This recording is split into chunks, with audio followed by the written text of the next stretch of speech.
This is going to be the first real talk of this short retreat. මේ තමයි මෙම කෙටි භාවනා වැඩසටහනේ පළමුවෙනි දේශනය.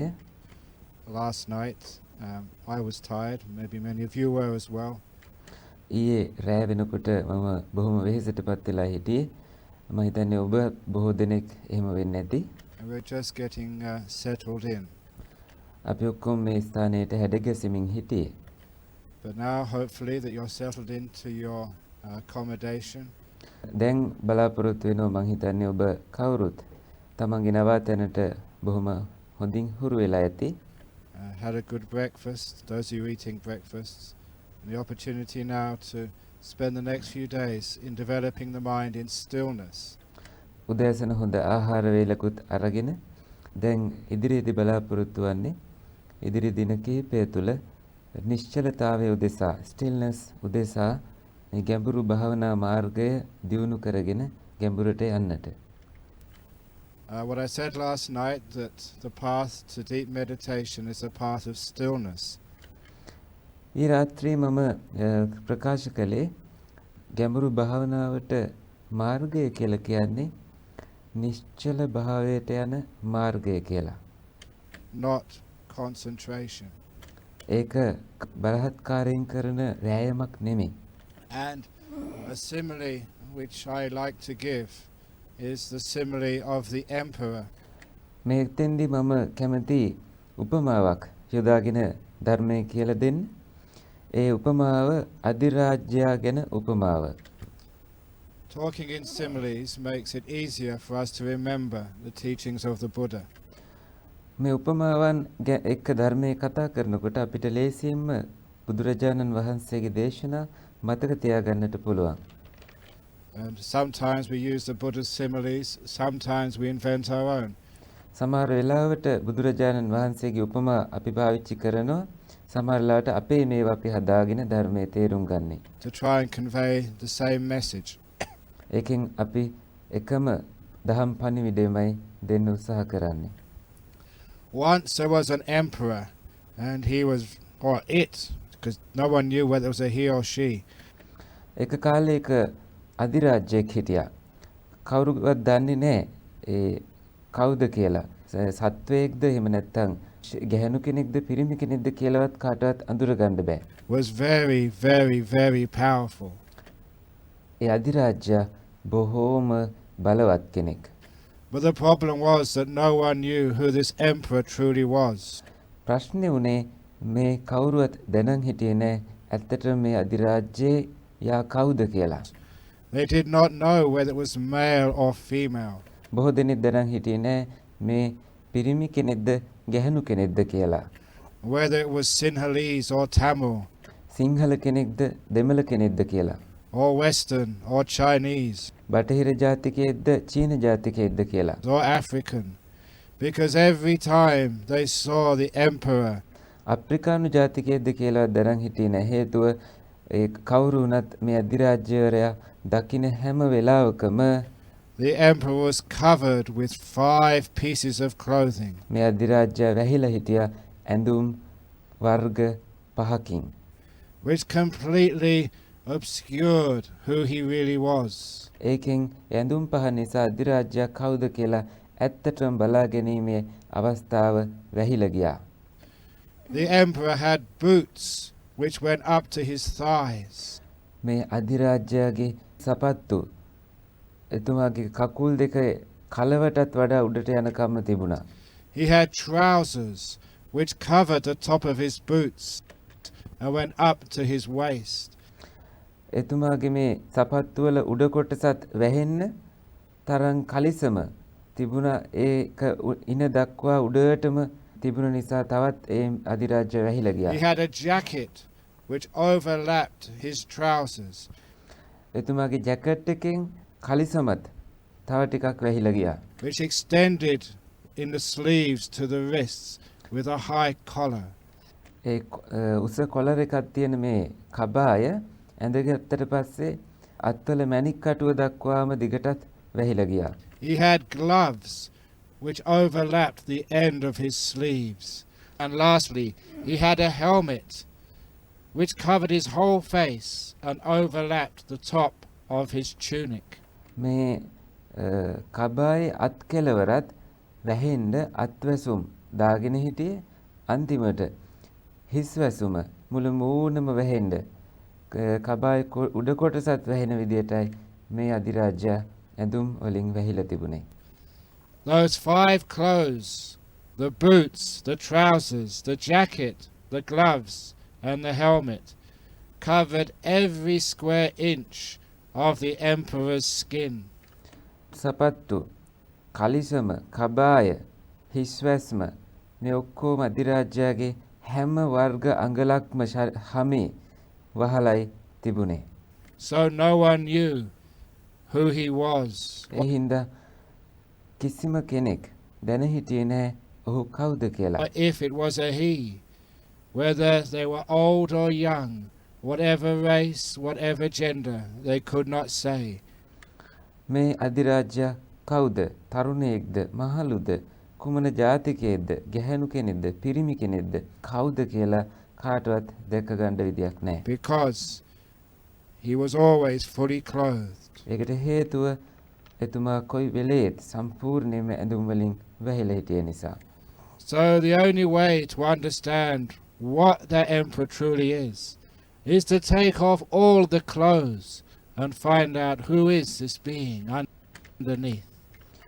මේ අධිරාජ්‍ය කවුද කියලා බලා ගන්න තියෙන එකම ක්‍රමය නම් අපිට තියෙන්නේ ටිකෙන් ටික ඇඳුම් ඉවත් කර කර බලලා මේ කවුද කියලා තේරුම් ගන්න එක විතරයි.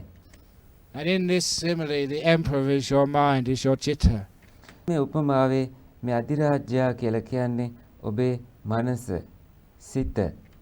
Always covered over with the 5 senses. කොයි වෙලේත් වැහිලා තියෙනවා සංවේදන පහකින්. Of seeing, hearing, smelling, tasting. දැකීම, ඇහෙන එක, ගඳ සුවඳ දැනීම, රස දැනීම. And physical sensations. ඒ වගේම කායිකව දැනෙන ස්පර්ශ. Because these 5 senses, the panchayatana, because they're always covering over our mind, we can never know what this chitta really is. පංච ආයතන හැම වෙලේම අපේ හිත වහගෙන ඉන්න නිසා අපිට සිත කියන්නේ කුමක්ද කියලා හරියටම දැනගන්නට ලැබෙන්නේ නැහැ. Who is it that is listening to me right now?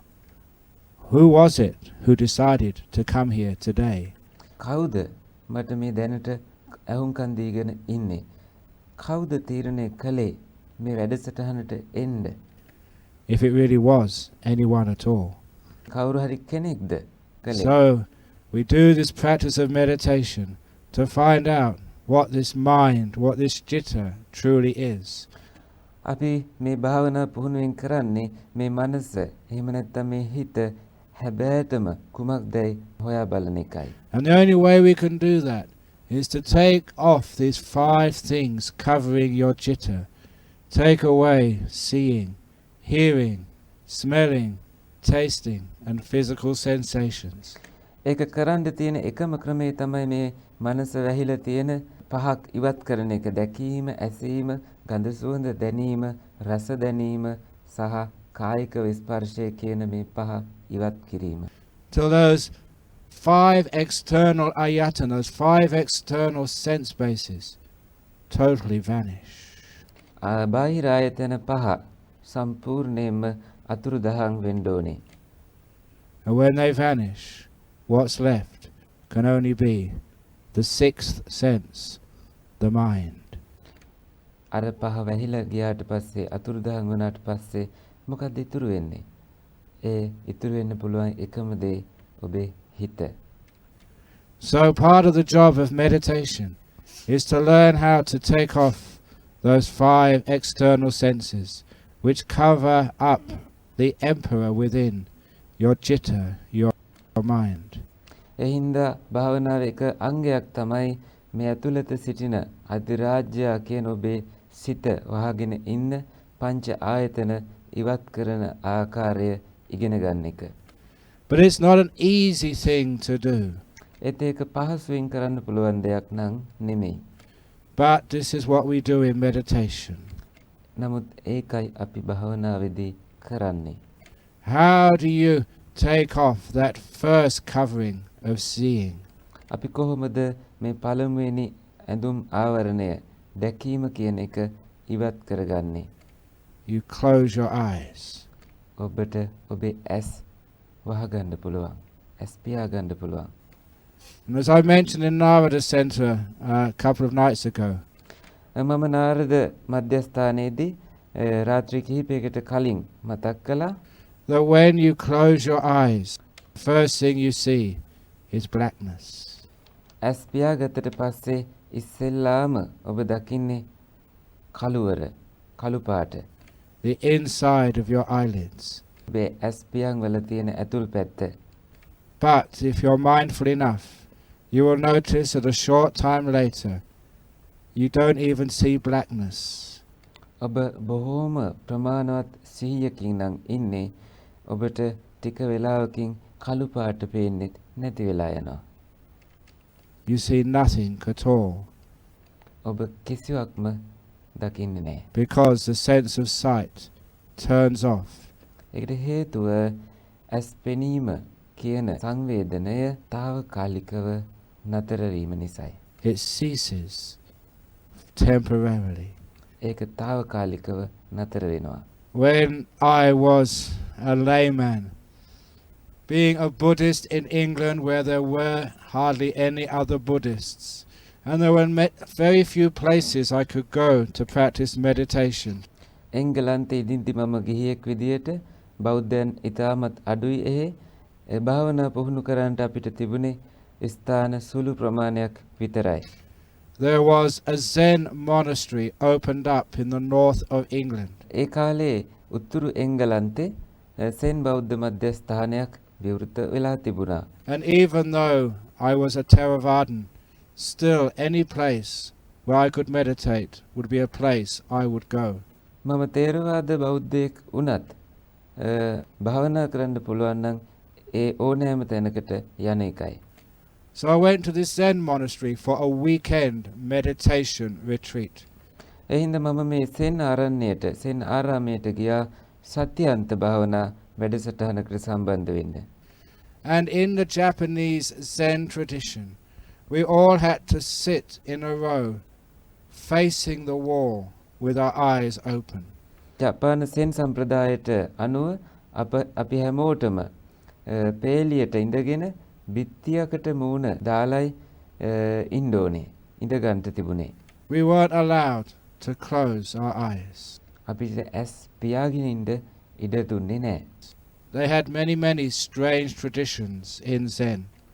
Zen සම්ප්‍රදායේ ඉතාමත් අමුතු ක්‍රමවේද තිබුණා. Zen They even had the teacher would come around behind you with a big stick. ඒගොල්ලන්ගේ සම්ප්‍රදාය හැටියට ගුරුවරයෙක් ඉන්නවා ලොකු පොල්ලක් අරගෙන ඔබේ පිටුපසින් එනවා. And if you started nodding, whack, he would hit you. ඔබ නිදි කිරා වැටෙන්න පටන් ගත්තතින් වැක් අනිවාර්යයෙන්ම ඔබට පහරක් වදිනවා. That was one way to overcome sloth and torpor, but I do not recommend it. ඒක මේ නිදිමත තීන මිද්දේ නැති කරගන්න තියෙන එක ක්‍රමයක් තමයි. නමුත් මම ඒක ඔබට අනුමත කරන්නේ නැහැ. I never got hit. You know why? Because the person sitting next to me, he got hit. And when I heard it go whack, I was so scared, all my sloth and torpor disappeared. මට කිසිම අවස්ථාවක කෝටු පාර වැදුනේ නැහැ. ඔබ දන්නවද ඒ මොකද කියලා? ඒකට හේතුව මගේ ළඟින් හිටිය කෙනාට කෝටු පාර වැදෙනවා. වැක් කියලා සද්ද ඇහෙනකොටම මගේ තිබිච්ච නිදිමත නැති වෙලා ගියා. But when you open your eyes and stare at a blank wall, a strange thing happens. ඒත් ඔබ ඇස් අරගෙන කළු පාට බිත්තියක් දිහා බලාගෙන ඉන්නකොට හරි අමුතු දෙයක් සිද්ධ වෙනවා. After a few minutes, the wall disappears. විනාඩි කිහිපයකට පස්සේ අර බිත්තිය අතුරුදහන් වෙලා යනවා. The reason is, it's nothing magical. It is just the nature of the human brain. ඒකට හේතුව පුදුමයට කාරණයක් නෙමෙයි. ඒ තමයි මිනිස් මොළයේ තියෙන ස්වභාවය. It is science. Our human brains are only made to notice what changes. ඒක විද්‍යාත්මකයි. අපේ මොළය සකස් වෙලා තියෙන්නේ මේ වෙනස් වීම හඳුනා ගන්නට. If you are looking at something like a wall and it does not move, it does not change, after a while it is the nature of your brain to turn off sense of sight. ඔබ කුමක් හරි දෙයක් දිහා බලාගෙන ඉන්නව නම් වෙන චලනය වෙන්නේ නැති බිත්තියක් වගේ එකක් දිහා බලන් ඉන්නකොට ඒක වෙනස් වෙන්නේ නැති නිසා ටික වෙලාවකට පස්සේ දැකීමේ සංවේදනය නතර වෙලා යනවා. ඒක මොළයේ ස්වභාවය. Nothing is happening. කිසිම දෙයක් සිද්ධ වන්නේ නැති නිසා. It's much easier though to close the eyes and see that ordinary blackness in front of your eyelids. වඩාත් පහසුයි ඔබේ දැස් වසාගෙන ඇසිපිය ඇතුළත තියෙන ස්වාභාවික කළු බව දැකීම. And after a while the brain realizes nothing's going on. ටික වෙලාවකින් මොළයේ තේරුම් ගන්නවා කිසිම දෙයක් සිදුවන්නේ නැහැ කියලා. It turns off and the sense of sight stops. ඒක නතර වෙනවා. දැකීම කියන සංවේදනය ක්‍රියාත්මක වෙන එකත් නතර වෙලා යනවා.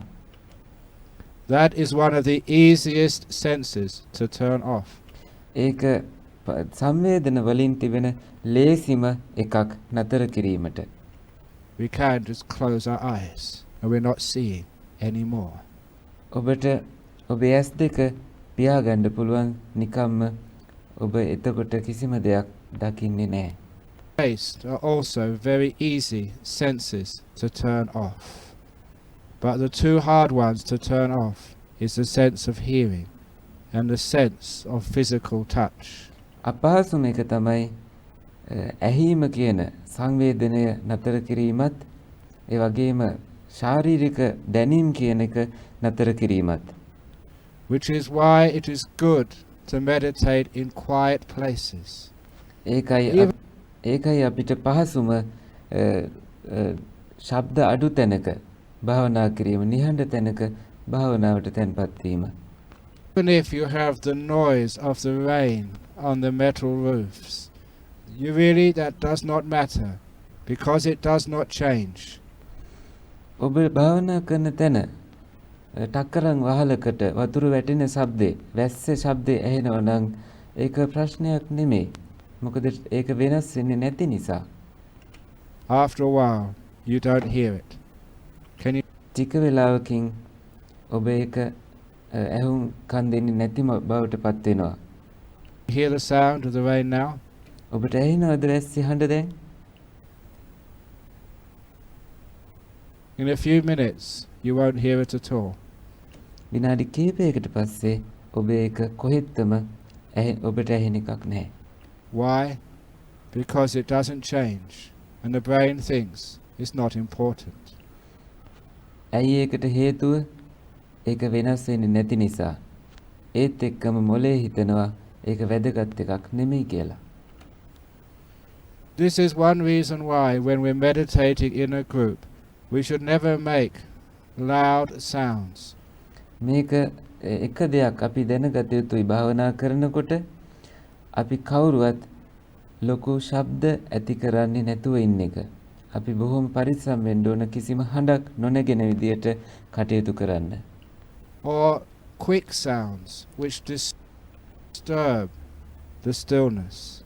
ඒ වගේම ෂණික ශබ්ද ඒත් අපි ඇති කරන්න හොඳ නැහැ. ඔබේ යම් කෙනෙකුගේ නිහඬතාවයට ඒක තදින්ම බාධා වෙනවා. Because meditators can hear that and it means they cannot turn off the sense of sound. ඒකට හේතුව භාවනා පුහුණු වෙන ඇත්තෝ ඒක දකින්න ඇහෙන්න පුළුවන්. ඒ කියන්නේ ඒගොල්ලන්ට ඇහිම කියන සංවේදනය වසා නතර කරගන්නට ඒගොල්ලන්ට අපහසු වෙනවා. It needs to be understood. Why is it we have no control over our hearing? ඔබ හොඳට තේරුම් ගන්න ඕන ඇයි ඒ කියලා.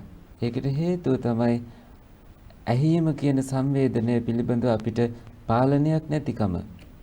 Why is it that people are having a conversation which has nothing to do with us, but we hear it? Why is ඒකට හේතුව මොකක්ද? අපිට ඒක පාලනය කරන්න බැරි. මිනිස්සු කවුරු හරි කතා කර කර ඉන්නවා. අපි නොසිතන දෙයක්. අපිට අදාළ නැහැ ඒක. ඒත් අපිට ඒක ඇහෙනවා. it the sound of a car going out of the car park? We have no business with that. Car එකක් එළියට යන ශබ්දේ අපිට ඇහෙනවා. අපිට ඒකත් එක්ක කරන්න කිසිම දෙයක් නැහැ. නමුත් අපිට ඒක ඇහෙනවා. We have to hear it. One of the reasons is because the way that our human body has evolved over many hundreds and thousands of years. ඒකට එක හේතුවක් තමයි අපේ මනුෂ්‍ය ශරීරය අවුරුදු මිලියන ගාණක් දහස් ගාණක් පරිණාමය වෙච්ච විදිය. It is our sense of hearing which has been the last line of defense. ඒ අපේ ඇසීම කියන සංවේදනය තමයි මනුෂ්‍ය ශරීරයේ මනුෂ්‍යයාගේ ආරක්ෂාවට තිබෙන සූක්ෂමතම අන්තිමම ආයුධය. ඒක අපිට ප්‍රයෝජනවත්. In the middle of the night we hear the burglar because through sound. We can hear the tiger in. අපිට මධ්‍යම රාත්‍රියේදී හොරෙක් හොඳට කොච්චර අපි තද නින්දක හිටියත් අපිට ඇහෙනවා දැනෙනවා. In the forest. In fact, we wake up in the morning to an alarm clock. ඒ වගේම කොටියෙක් මධ්‍යම රාත්‍රියේ කෑ ගහන ශබ්දය අපිට ඇහෙනවා. ඒ තරම් අපේ මේ ශ්‍රවණ ඉන්ද්‍රිය සංවේදී. ඒ වගේම එලාම් ඔරලෝසුවට අපි ටක් ගාලා හැරෙනවා. වැඩි වෙලා යන්න කලින් ඒ අපේ සංවේදනය ඇහිම කියන සංවේදනය ඊටාම සියුම් නිසා. Through something ringing. Because this sense of sound is our safety mechanism. ඇහිම කියන සංවේදනය අපේ ආරක්ෂාව පිණිසයි තිබෙන්නේ. To protect us from harm. විවිධ කරදර වලින් व्यसन වලින් අපිව ආරක්ෂා කරගන්නටයි ඒක තියෙන්නේ. Which is one of the reasons why it is very difficult to turn off the sense of sound.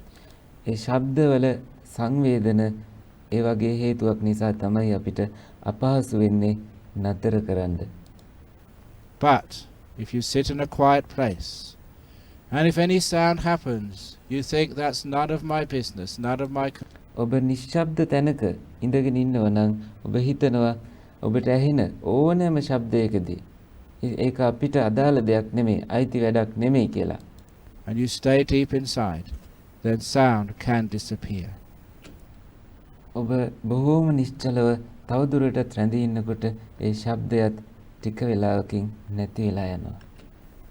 But one of the most difficult of the five senses to settle down, to make still, is your physical body.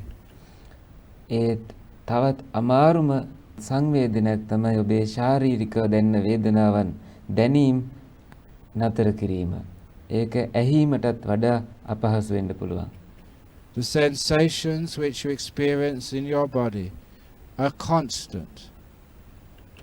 ඔබේ ශාරීරික ඔබට දැනෙන සංවේදනාවන් නිරන්තරයෙන්ම පවතින දේවල්. One person in Thailand reminded me a long time ago that it's very hard to sit perfectly still. තායිලන්තයේදී අපට කාලයකට කලින් එක පුජ්‍යලයක් මට කියනවා ඉඳගෙන සිටීම දැනෙන සංවේදන හරි අපහසුයි කියලා. Why? Because there's always something itching. ඒකට හේතුව තමයි කොයි වෙලේත් කොහේ හරි කසන ගතියක් හෝ අපිට දැනීම. There's always something which is aching. එක්ක කොහේ හරි වේදනාවක් මතුවෙනවා. We can see even now people moving. Why are you moving now? To find a better piece of comfort. අපිට දැනටත් සමහර අය එහෙ මෙහෙ ඇඟ සකස් කරනවා පේනවා. ඇයි එහෙම කරන්නේ? ඒ අපේ ශාරීරික අපිට පහසු ඉරියව්වක් තෝරා ගන්න ඕන නිසා. It's because this body is always irritating. You're pulling. ඒකට හේතුව මේ ශරීරය නිතරම අපිට බාධා කරනවා. Your ear. You are scratching your foot.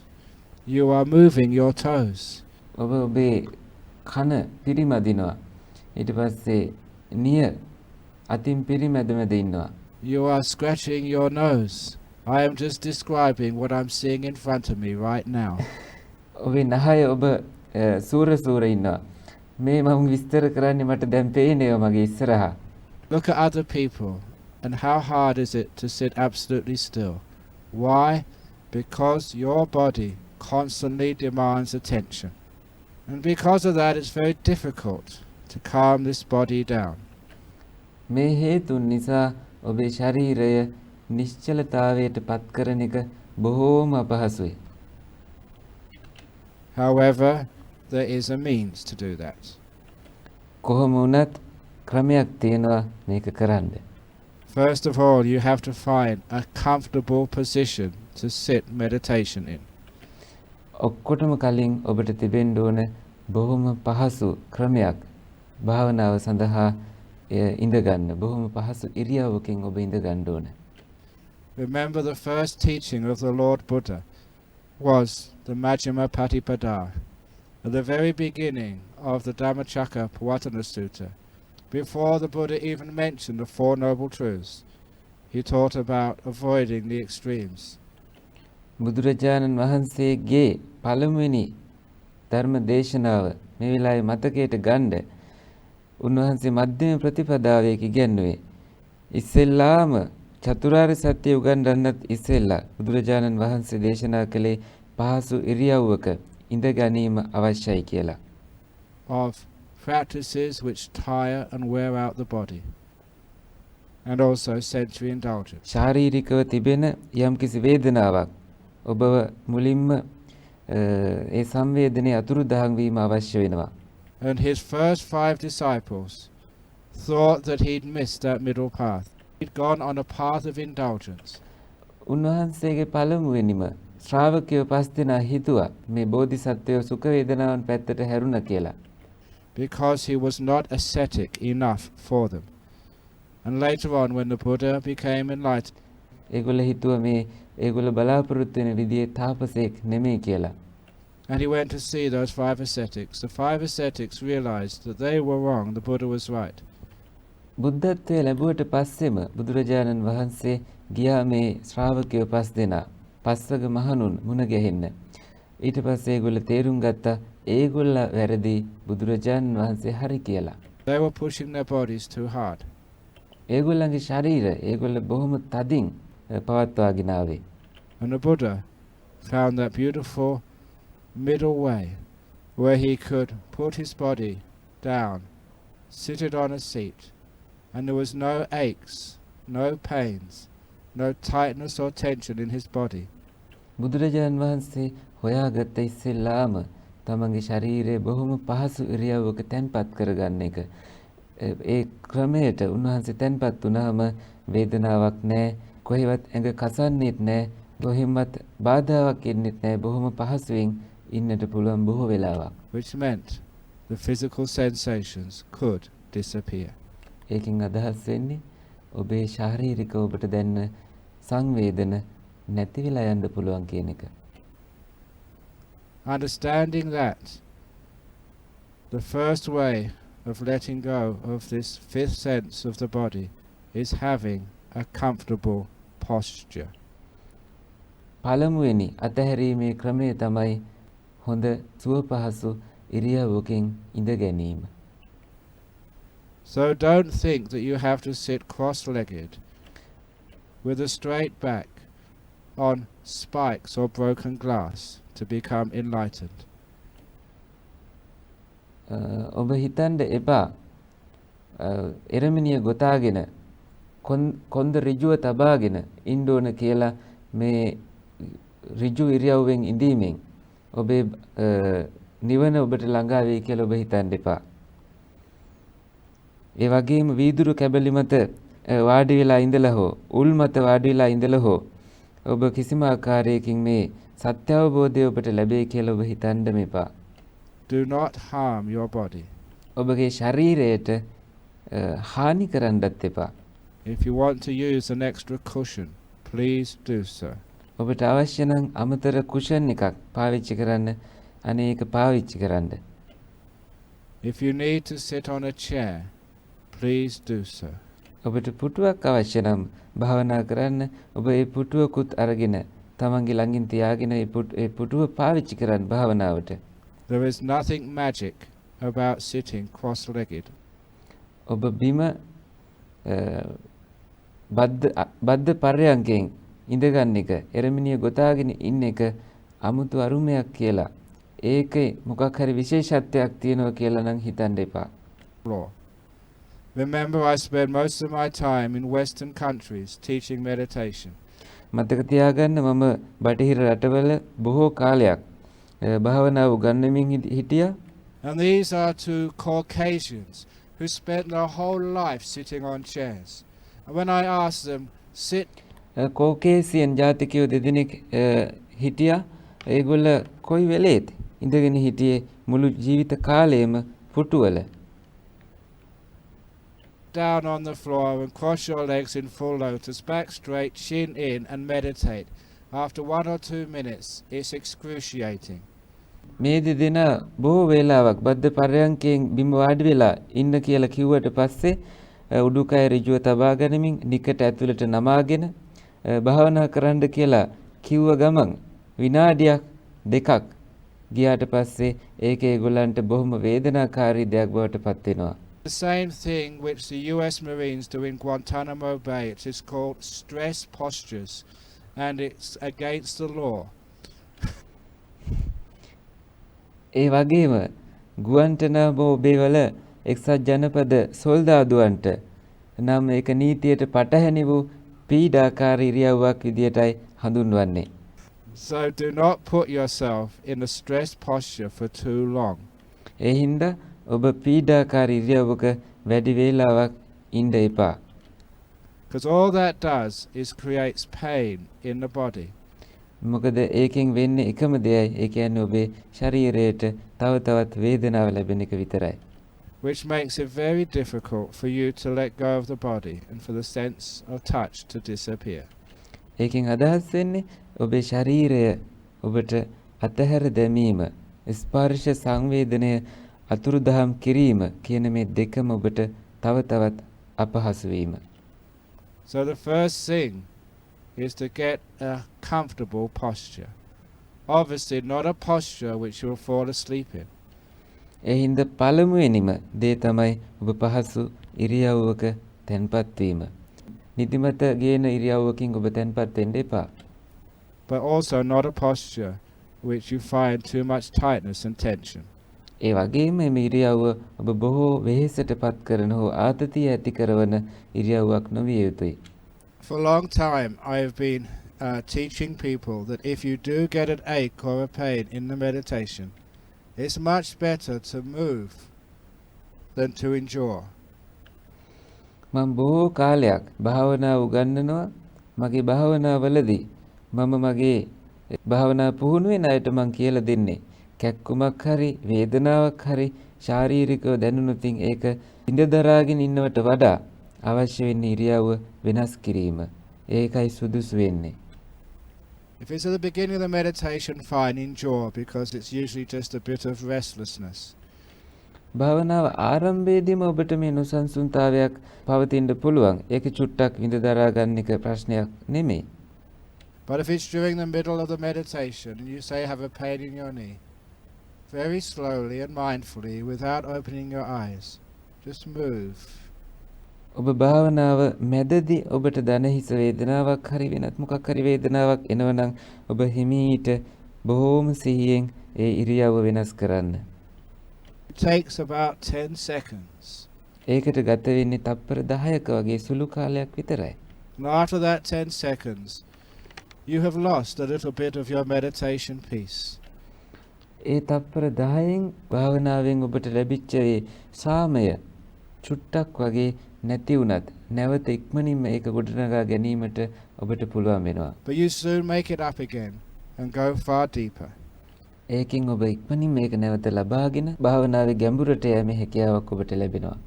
But if you endure that pain, you will never be able to go deep and let go of your body. ඔබේ වේදනාව දරා සිටීමට උත්සාහ කළොත් සිදුවන්නේ ඔබට ගැඹුරට යන්න බැරි වෙනවා. ඒ වගේම ශරීරය අතහැරීම, ඒ සංවේදනයේ අතුරුදහන් වීම ඔබට අපහසු දෙයක් to බවට have පත් that වෙනවා. fifth sense disappear. The pain will always be a distraction for you. වේදනාව තුලින් පුළුවන් ඔබේ භාවනාවට බාධාවක් ගේන්න. ඔබ භාවනාවෙන් ඉවතට ඇදගෙන යන්න පුළුවන්. It's the same way in meditation retreats when you are sitting together. If you feel like coughing, please cough as soon as possible. ඒ වගේම භාවනා වැඩමුළු වලදී ඔබ පිරිසක් එක්ක එකතු වෙලා වාඩි වෙලා ඉන්නකොට කැස්සක් එනවා කියලා දැනෙච්ච ගමන් ඉක්මනින්ම කහින්න. ඒක හිර කරගෙන ඉන්න එපා. To lessen the irritation. Because if you don't cough, the irritation builds and builds and builds. It is what we call the volcano effect. කහින්නේ නැතුව ඒක තද කරගෙන හිටියොතින් ඔබට මේ බාධාව වැඩි වෙලා දැනීම වැඩි වෙලා එක සැරේම පුපුරලා යනවා. මේකට අපි කියනවා ගිනි කන්දක් පුපුරා යනවා වගේ දෙයක් කියලා. As the pressure builds when you do cough, it is extremely loud, and you spray all the people around you with your saliva.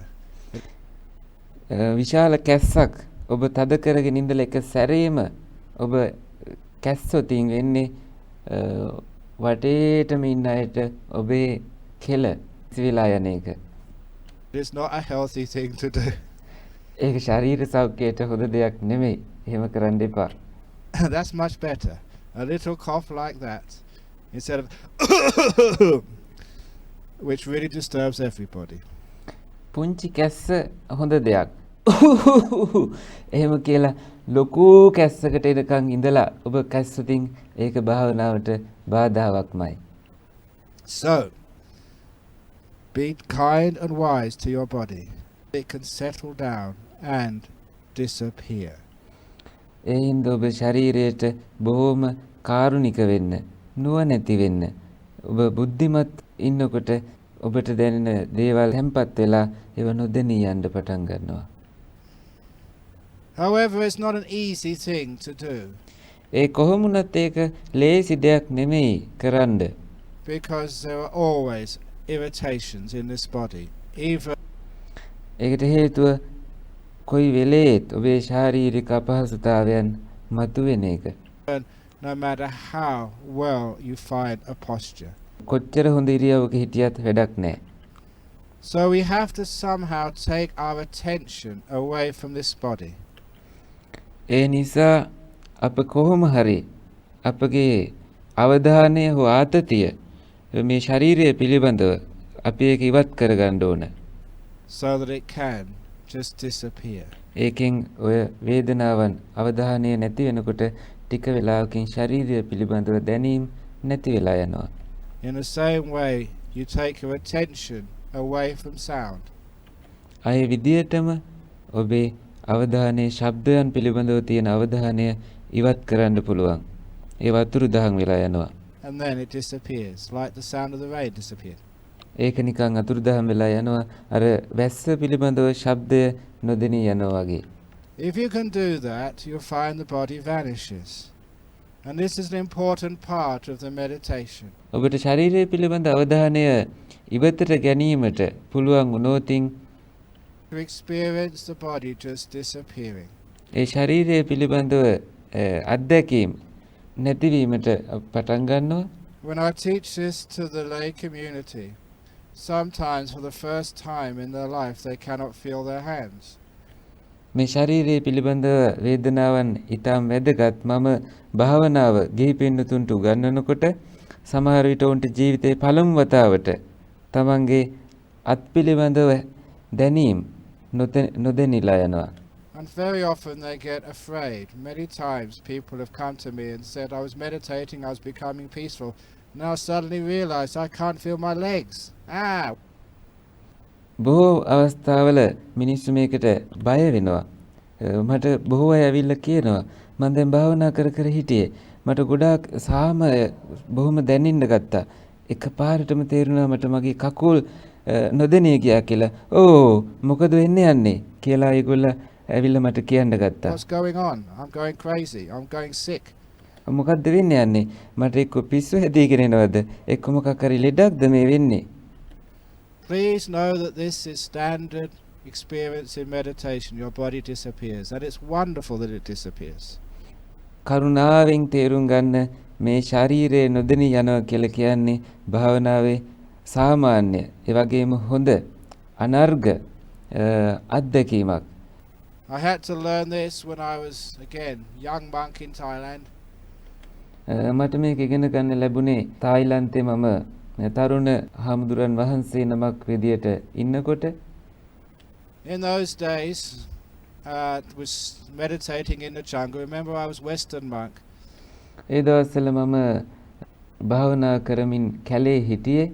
අනි මම බටහිර ජාතික හාමුදුරන් වහන්සේ නමක්. I was born in London. I was not used to jungles. මම ඉපදුනේ London වල. ඒ වුණාට කැලෑවලට මම පුරුදු වෙලා හිටියේ නෑ. Especially I was not used to mosquitoes. විශේෂයෙන්ම මම මදුරුවන්ට නම් කොහෙත්ම පුරුදු වෙලා හිටියේ නෑ. I don't know, many of you come from Nauyana. I don't know what the mosquitoes are like there.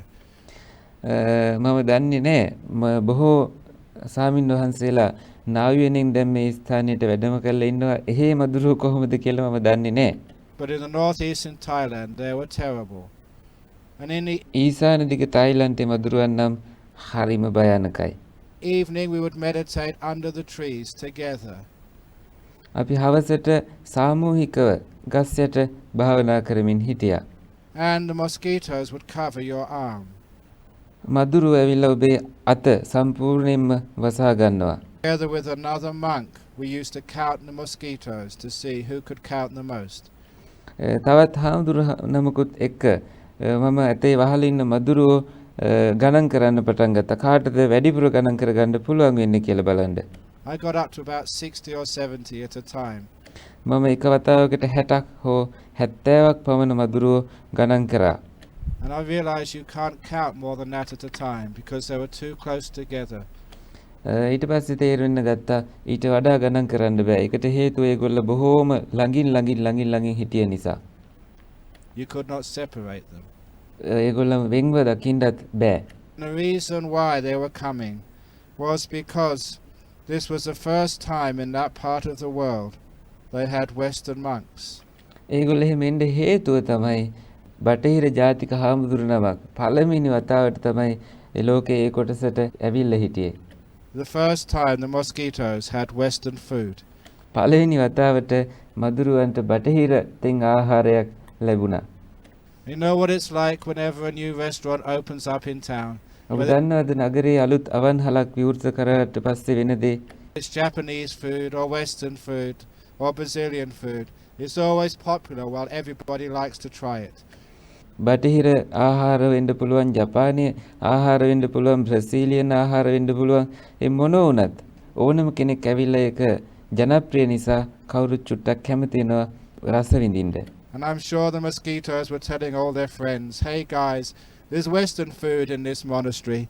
Come and try it." මට හොඳටම විශ්වාසයි. මදුරුවෝ කියනවා ඇති යාළුවන්ට මෙන්න මේ ආරණ්‍යයේ බටහිරින් ආහාර තියෙනවා. ඇවිල්ලා රස විඳලා බලන්න පොඩ්ඩක් කියලා. And you also know that mosquitoes have been conditioned through generations to know when they see a brown robe, it is a safe meal. ඒ වගේම ඔබ දන්නවා මදුරුවෝ පරම්පරා ගානක අත්දැකීමෙන් ඒගොල්ලෝ තේරුම් අරන් ඉන්නවා දුඹුරු පාට සිවුරක් දැක්කට පස්සේ මේක ආරක්ෂිත ආහාරයක් කියලා. Because we really do keep our precepts, we never squash the mosquitoes. ඒකට හේතුව අපි සිල්පද හොඳින් ආරක්ෂා කරන නිසා අපි කොයි වෙලාවකවත් මදුරුවා තලන්නේ නැහැ. Even 8 preceptors or 5 preceptors, sometimes you do, I've seen you.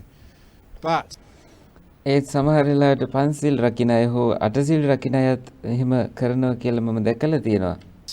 as monks, we're safe. ඒත් හාමුදුරුවෝ හැටියට අපෙන් බොහෝම ආරක්ෂාවක් තියෙනවා. And also, as I said the other night, that you can see how we dress. We have bald head, we've got bare shoulders. ඒ වගේම එදා රාත් මම කිව්වා අපේ හිස මුඩු කරලා තියෙන්නේ, උරහිසත් විවෘත වෙලා තියෙන්නේ. We have more seats at the dinner table, as it were, for the mosquitoes. ඒ හින්දා ගිහියට වඩා අපි මදුරුවන්ට කෑම මේසපුටු සපයනවා. So the mosquitoes were driving you crazy. ඒ හින්දා මදුරුව අපිව උමුදු බවට පත් කරනවා. So the only thing I could do to endure was to focus on my breathing. මට කරන්න තිබිච්ච එකම දේ තමයි මගේ හුස්ම කෙරෙහි අවධානය යොමු කරන එක.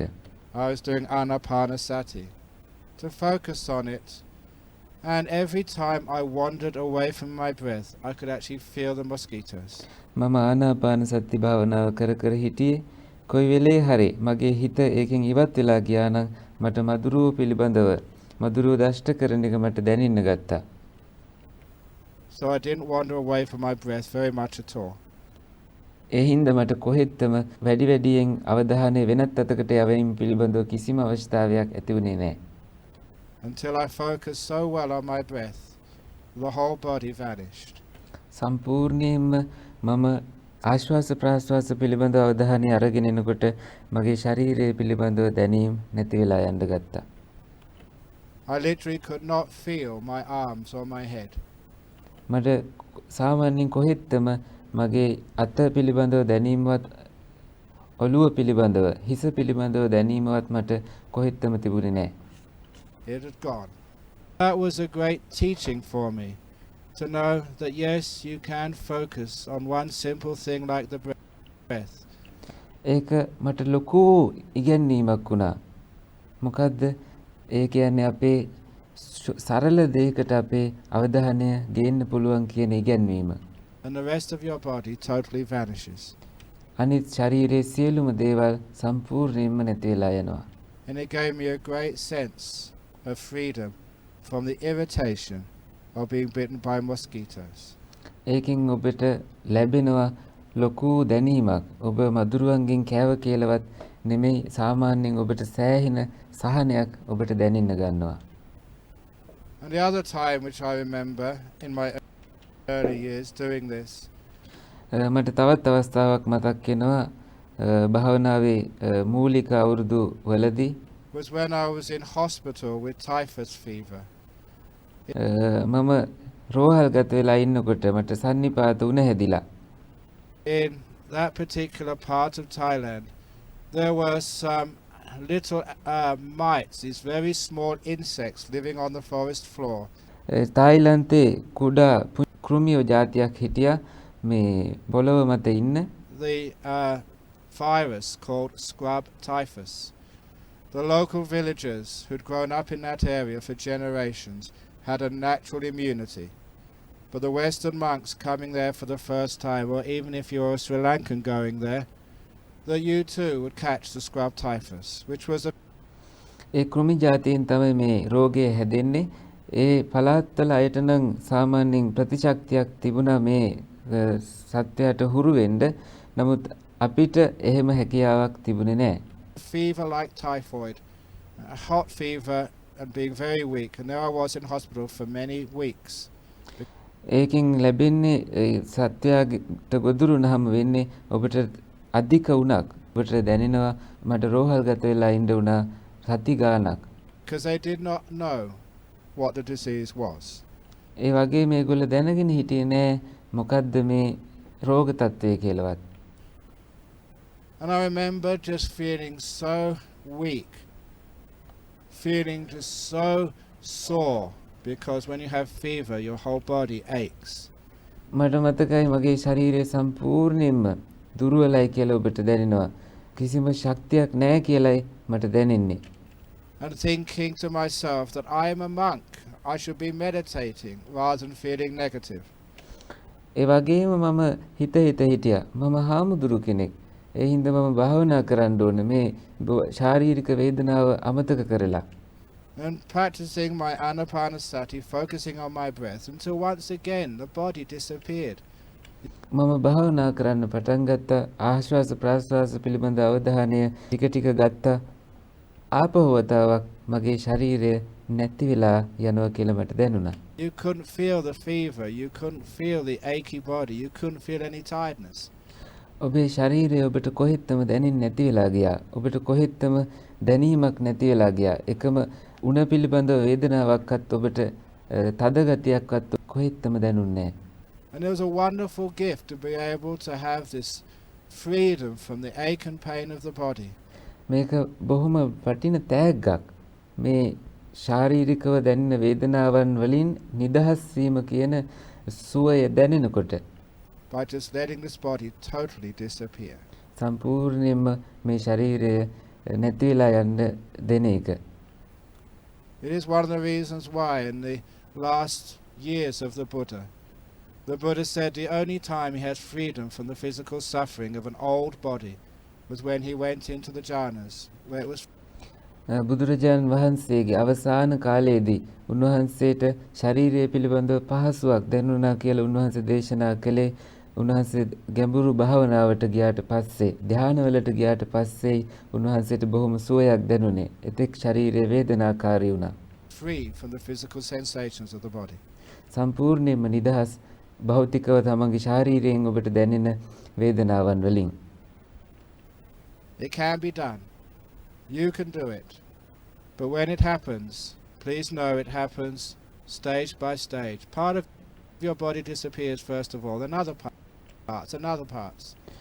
ඒක වෙනකොට ඔබ බොහෝම සිහියෙන් ඉන්න ඕනේ. ටිකෙන් ටික ඔබේ ශරීරය අතුරුදහන් වෙලා යනකොට ඔබ සිහියෙන් ඉන්න ඕනේ. එක කොටසක් ඊට පස්සේ තවත් කොටසක් ඒ විදිහට ටිකෙන් ටික නොදෙනී යන්න පටන් ගන්නෙ. As your awareness of your physical body vanishes. ඒකින් සම්පූර්ණයෙන්ම ඔබ ශරීරය පිළිබඳව දැනීම නැති වෙලා යනවා. One of the brilliant ways of allowing your body to vanish ඊටාම අනර්ගතම ක්‍රමයක් තමයි ඔබේ ශරීරය නැතිවීමට සලස්වන is by doing the breath meditation, the anapanasati. ඒ තමයි හුස්ම පිළිබඳව භාවනාව, ආනාපාන සති භාවනාව. It is one of the reasons why the Buddha taught anapana. ඒ නිසයි බුදුහාමුදුරුවෝ මේ ආනාපාන සතිය පිළිබඳව ඉගැන්වුවේ. Sometimes that people say there are many objects you can watch in meditation. සමහර වෙලාවට සමහර මිනිස්සු කියනවා ඔබට බොහෝ අරමුණු භාවනාවේදී දකින්න පුළුවන් කියලා. Why was anapanasati considered one of the best, if not the best? හොඳම එක නැත්තම් හොඳම ඒවයින් එකක් විදියට ඇයි මේ ආනාපාන සතිය කියලා තියෙන්නේ? And it is because it happens naturally if you don't even look for the breath. ඒකට හේතුව තමයි ඔබ ආශ්වාස ප්‍රශ්වාස පිළිබඳව බලන් නොහිටියත් ඒක සාමාන්‍යයෙන් සිදුවීම. If you sit perfectly still and your body doesn't move, it has to disappear. Why? It is because nothing is happening there. ඔබ සම්පූර්ණයෙන්ම නිශ්චලව ඉඳගෙන ඉන්නවා නම් ඔබේ ශරීරයේ කිසිම දැනීමක් නැති වෙලා යන්න ඕන. ඔබට ඒක ඔබේ ශරීරයේ කිසිම දෙයක් නැති වෙලා ගියාම ඒක ස්වාභාවිකව සිද්ධ වෙන දෙයක්. හේතුව කිසිම දෙයක් ඇතුලේ සිද්ධ වෙන්නේ නැති නිසා. Just like watching a wall. You're watching the body, it's not moving, it's not aching.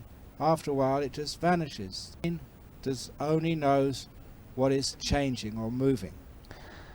ඒක හරියට බිත්තියක් දිහා බලාගෙන ඉන්නා වගේ. ටික වෙලාවකින් මොලේ තේරුම් ගන්නවා කිසිම දෙයක් සිද්ධ වෙන්නේ නැහැ කියලා.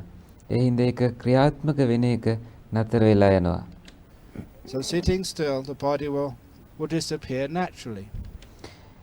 බොහොම නිශ්චලව ඉඳගෙන ඉන්නකොට සාමාන්‍යයෙන් නිකම්ම ස්වාභාවිකවම ශරීරය නැති වෙලා යන්න පුළුවන්. Everything which is still vanishes. ශරීරය විතරක් නෙමෙයි නිශ්චලව තිබෙන ඕනම දෙයක් නැති වෙලා යනවා. නොදෙනී යනවා. But what are the two parts of the body which are always moving, even if you're sitting like a rock? Your breath is always going in and out, and your heart is always beating. ඒ වගේම දෙකක් තව සංවේදන දෙකක් කොයිතරම් නිශ්චලව හිටියත් ඔබට නතර වෙන්නේ නැති දෙකක් තිබෙනවා. ඒ තමයි ඔබේ හුස්ම වැටෙන එකත් හදවත ස්පන්දනය ඔබට නොදෙනී යන්නේ නැහැ. The thing is, we're not that sensitive to the beating of our heart, but we are very sensitive to the breath of our air going in and out of our lungs. අපේ පෙනහළුවල හුස්ම වැටෙන එක අපිට වඩාත් දැනෙනවා හදවතේ තියෙන ඒ ස්පන්දනය දැනෙනවට වඩා. When everything else is still, the last thing which is moving is usually your breath. චලනය වෙමින් පවතින හැම දෙයක්ම නතර වුණාට පස්සේ චලනය වෙන එකම දේ තමයි හුස්ම වැටෙන එක. So when I meditate and I sit down, I don't even try to look for my breath. මම භාවනා කරනකොට මම චුට්ටක්වත් උත්සාහ කරන්නේ නැහැ. උත්සාහයෙන් හුස්ම දිහා බලන්නට. I just let go and be still. All the body vanishes. I'm not looking at anything. My eyes are closed. I'm not paying any attention to sounds. මම සාමාන්‍යයෙන් ඔක්කොම සංවේදනාවලට යන්න දීලා කිසිම විශේෂ අවධානයක් නැතිව සාමාන්‍ය හුස්ම වැටෙන එක පිළිබඳව මම බලාගෙන ඉන්නවා. ඒත් එක්කම ශබ්ද පිළිබඳවත් ආදී දේවලුත් ටිකෙන් ටික නැති වෙලා යනවා. Everything disappears and the last thing which is left is my breathing. ඔක්කොම නැති වෙලා ගියාට පස්සේ ඉතුරු වෙන අන්තිම දේ එකම දේ තමයි මේ හුස්ම වැටෙන එක. Because it is the one thing still moving. Everything else is still. ඒක තමයි ඉතුරුලා තිබෙන චලනය වෙන එකම දේ. ඒකයි අපිට ඒක දැනෙන්නේ. And it's a skill to be able to let go of the perception of the breath. ඒක අපේ තියෙන එක්තරා හැකියාවක් කුසලතාවයක් මේ හුස්ම වැටීම පිළිබඳව දැනීම අතහරින එක.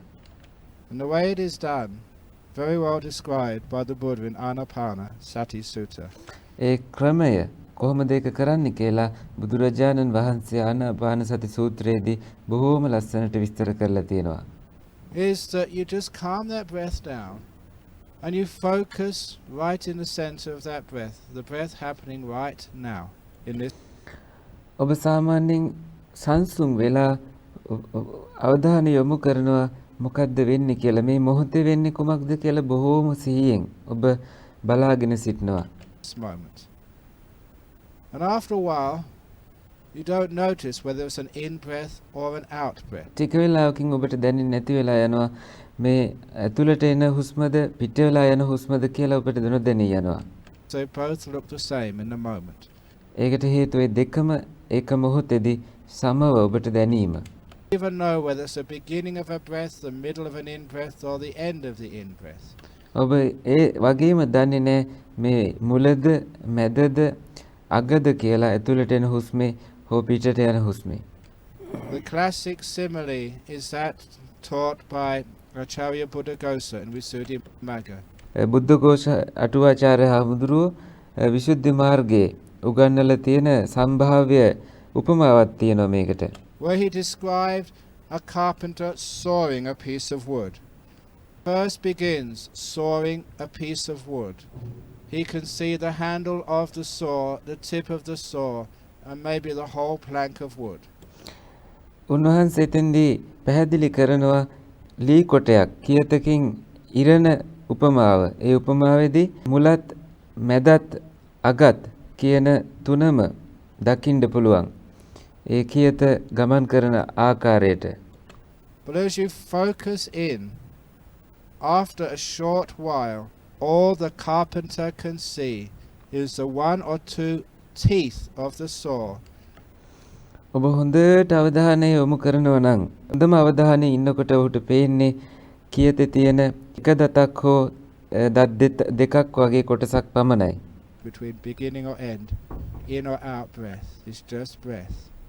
Soon, the breath will disappear. And with it, the whole of your physical body. හුස්ම රැල්ල නැති වෙලා යනවත් එක්කම සම්පූර්ණ ශරීරයත් නැති වෙලා යනවා. The last part of your body has gone.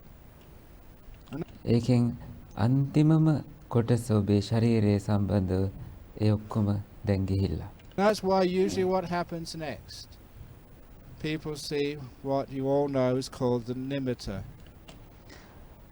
ඒකයි අන්තිමට ඊළඟට සිදුවෙන දේ පිළිබඳව අපි ටිකක් අවධානය යොමු කරමු. the beautiful light which appears in the mind. And that light which appears in the mind is not a physical light. You are not seeing it with your eyes. මිනිස්සු ඔබ අපිට ඇවිල්ලා කියනවා ලොකු ආලෝකයක් ඔබට පේනවා කියලා. ඒ ඔබ දකින ආලෝකය ශාරීරිකව ඔබ දකින දෙයක් නෙමෙයි. ඒ ඔබේ මනස. We are very fortunate to be meditating this week here in Bandra-Wela, in the clouds, in the mist, where it's raining. අපි බොහොම වාසනාවන්තයි මේ බණ්ඩාරවෙල මේ සතියේ භාවනා කරන්න ලැබිච්ච එක. වලාකුළු තියෙන මීදුම වැටෙන පරිසරයක මේ විදියට භාවනා කරන්න ලැබීම අපි බොහොම වාසනාවන්තයි. You can never believe that that must be the sun shining in your eyes. ඔබට කොහෙත්ම විශ්වාස කරන්න බැරි වෙයි ඒ ඉර එළිය පායලා වගේ ඔබේ ඇස්වලට ඇట్లా තියෙන ඉර එළියයි කියලා ඔබට හිතන්න කොහෙත්ම බෑ. There is no sun this week. මේ මුළු සතියෙම ඉර නැති හින්දා. We're in clouds. You can never believe that that must be the headlight of a car. It's not. It's a limiter. ඔබට කොහෙත්ම හිතන්න බෑ ඒ කාර් එක තියෙන හෙඩ්ලයිට් එකයි ඔබේ මූණට වැටලා තියෙන්නේ කියලා. එහෙම දෙයක් නෙමෙයි. ඒ නිමිත්තයි ඔබ දකින්නේ. No one is shining a flashlight into your face. It's a limiter. කිසිම කෙනෙක් ඔබේ මූණට ෆ්ලෑෂ් ලයිට් එකක් අල්ලගෙන ඉන්නෙත් නැහැ. ඒත් ඔබ දකින්නේ ඔබේ නිමිත්තයි. I mention this because so many people who experience a nimitta for the first time. මම මේක කියන්න හේතුව බොහෝ දෙනෙක් මේ නිමිත්ත මුල් වතාවටම අත්දකින අය I think that it's not a real one. They're imagining it. ඒගොල්ලෝ හිතනවා මේ නියම එකක් නෙමෙයි. ඒගොල්ල අනුමාන කරනවා මේක Or it's some natural phenomena. ඒක ස්වාභාවිකව සිද්ධ වෙන සංසිද්ධියක් කියලා. In the experience I've had teaching this meditation for so many years, මම භාවනාව අවුරුදු ගාණක් උගන්වීමේ අත්දැකීමත් එක්ක 99.9% of the time it is a real nimitta. Don't doubt it. සැක කරන්න එපා. 99.9%ක්ම ඒ නියම නිමිත්තයි ඔබ දකින්නේ. ඒ ගැන සැක කරන්න එපා කොහොමවත්. It's a mind. Because that's what this nimitta is. A nimitta is a sign. This is like the sign of your chitta, of your mind. ඒ මනසයි. ඒක නිකන් සංඥාවක් ඔබේ සිත පිළිබඳව. ඒ පිළිබඳව ඔබ තේරුම් ගත යුතුයි. It's just how it appears to most people. ඒ විදියට තමයි බොහෝ දෙනෙකුට ඔබේ මනස පිළිබඳව දකින්න පුළුවන් වෙන්නේ. බොහෝ දෙනෙට ඒක ලොකු ආලෝකයක් විදියටයි දකින්න පුළුවන් It's a වෙන්නේ. beautiful light which appears in the mind. It does not matter what color it is. It does not matter what shape it is. What's important is its beauty and intensity, which will grow as the meditation deepens. ඔබේ භාවනාවේදී ඒ නිමිත්තේ පාට පිළිබඳවත් පෙනුම පිළිබඳවත් කුමන ආකාරයකින්ද තියෙන්නේ කියලාවත් නෙමෙයි වැදගත් වෙන්නේ. ඔබ ගැඹුරට ඒ පිළිබඳව නිමිත්ත හරහා භාවනාවේදී දියුණුවටපත් වෙන එකයි වැදගත්ම දේ. The important thing is, now the five senses have stopped, and now you're getting to know the mind. ඔබේ දැනීම් පහ සංවේදන පහ දැන් නතර වෙලා තියෙන්නේ. ඔබ දැන් මනස තව තවත් දැනගන්නට පටන් ගන්න එක. It's just how it appears to most people. There's a beautiful light which appears in the mind. It does not matter what color it is. It does not matter what shape it is. What's important is its beauty and intensity, which will grow as the meditation deepens. භාවනාව ගැඹුරට යද්දී ඔබට වැදගත් වෙන්නේ මේ නිමිත්ත පිළිබඳව ඒකේ පාටවත් හැඩයවත් කියන එක මොකක්වත් නෙමෙයි. ඔබේ භාවනාව ගැඹුරට යන්න ඒ නිමිත්ත දීප්තිමත් වීම සහ බොහොම පියකරු එකක් බවට පත් වීමයි වැදගත් වෙන්නේ. The important thing is, now the five senses have stopped. තවත් වැදගත් දෙයක් තමයි ඔබේ සංවේදන පහ නතර වෙලා. And now you're getting to know the mind. දැන් ඔබ මනස පිළිබඳව දැනගන්නට පටන් ගත්තා. Its power, its beauty and its bliss. ඒකේ බලය, ඒකේ ලස්සන පියකරු බව, ඒ වගේම ඒකේ තියෙන බොහොම ආශිර්වාද ජනක බව ඔබට දැනෙන්න ගන්නවා. and also exactly what it is. ඒ වගේම ඒ තමයි මනසේ තියෙන නියම ස්වභාවය. තව තවත් ඒක පියකරු වීම. To understand the emperor. But this can only be accessed when you are still. අධිරාජ්‍යය පිළිබඳව මතකය මේ වෙලාවේ වැදගත් වෙනවා. මේ මනස නිශ්චල භාවයට පත්වීම තමයි තවත් අපිට මේ වෙලාවේදී සිදු වෙන්නේ. And of course, what do most people do? They try to be still. ඒකට මනසට නිශ්චල භාවයට පත් වෙන්න ඉන්න දෙන්නේ නැතුව බොහෝ අය කරන්නේ ඒකට උත්සාහයක් වෙනම බලයක් යෙදවීම. And the reason what happens then is you don't even sort of get past what they call first base. You end up thinking with restlessness, with a wandering mind. සිතුවිලි හරහා ඔබ දැඩිසේ උත්සාහයක් ගන්නවා මේ මනස තැම්පත් කරගන්න.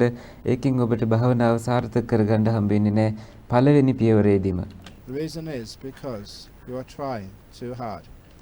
ඒකට හේතුව තමයි ඔබ දැඩිසේ උත්සාහ කිරීම. The reason I asked for a glass of water this morning was not that I'm going to be thirsty. මම මේ වතුර වීදුරුවක් මේ උදේ ඉල්ලන්න හේතුව ඒ කියන්නේ මට තිබහා හැදෙයි කියලා නෙමෙයි. I wanted to use this as a demonstration for you. මේක මට ඔබට දෙයක් කියලා දීමේ උපකරණයක් විදිහට පාවිච්චි කරන්න ඕන නිසායි මම මේ වතුර වීදුරුවක් ඉල්ලගත්තේ.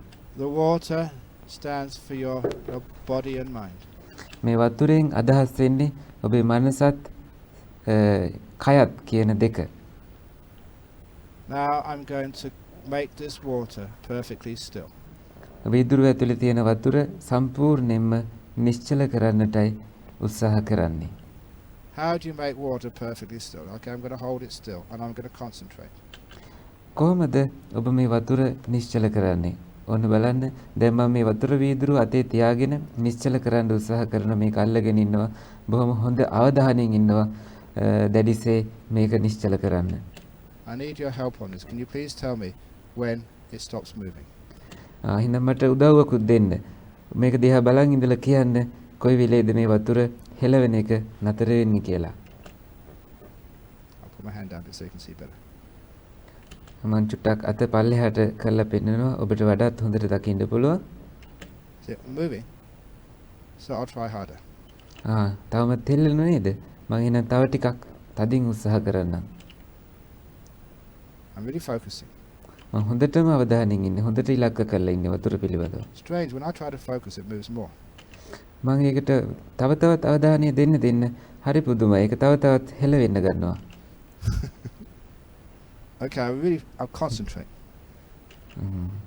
තව චුට්ටක් එහෙනම් මම මේකට තව දැඩිසේ අවධානය යොමු කරලා බලනවා. I'm really trying my best to hold this still. මගේ උපරිම උත්සාහය මම දැන් මේක නිශ්චල කරන්නට යොදලා තියෙන්නේ. Am I succeeding? Now do you understand why you haven't had any success in your meditation? තාම මේක නිශ්චලුනේ නැහැ. දැන් ඔබට එහෙනම් තේරෙනවා ඇති ඇයි ඔබේ මනස තවමත් නිශ්චල වෙලා නැත්තේයි කියලා. You can't hold water still. No more than you can hold your body and mind still. ඔබට මේ වතුර නිශ්චලව තබාගෙන යන්නට තබන්න බෑ. ඔබට තබාගෙන ඉන්න බෑ. ඒ වගේම තමයි ඔබට ඔබේ මනසත් ශරීරයත් මේ දෙකත් නිහඬව නිශ්චලව තබා ගන්නට බැරි බව ඔබ තේරුම් ගත යුතුයි මේ පිළිබඳ දැඩි අවධානය තුලින්. If you hold it, try, you just create more movement. ඔබ අල්ලගෙන ඉන්නව නම් ඒක තව දුරටත් කොච්චර උත්සාහ කළත් ඒක සෙලවෙනව මිසක් නිශ්චල වෙන බවක් පේන්නේ නැහැ. But of course, those of you who've seen the ceremony before, it's so easy. මේක කලින් දැකලා තියෙන අය මේක බොහොම ලේසි දෙයක්. You just put the thing down. ඔබ මොකද කරන්නේ? ඒක බිමින් තියනවා. වතුර වීදුරුව හිමීට බිමින් තියනවා. But please notice, I'm going to do this again. Those in the front row, when I put it down, it moves more. හොඳට අවධානයෙන් ඉන්න. මේ ඉස්සරහා ඉඳගෙන ඉන්න අය චුට්ටක් බලන්න. මම මේක තියනකොටම ඒක තවදුරටත් හෙලවෙන්න ගන්නවා. වැඩිපුර හෙලවෙන්න ගන්නවා. When you let go and stop striving, the mind gets more restless than it was before.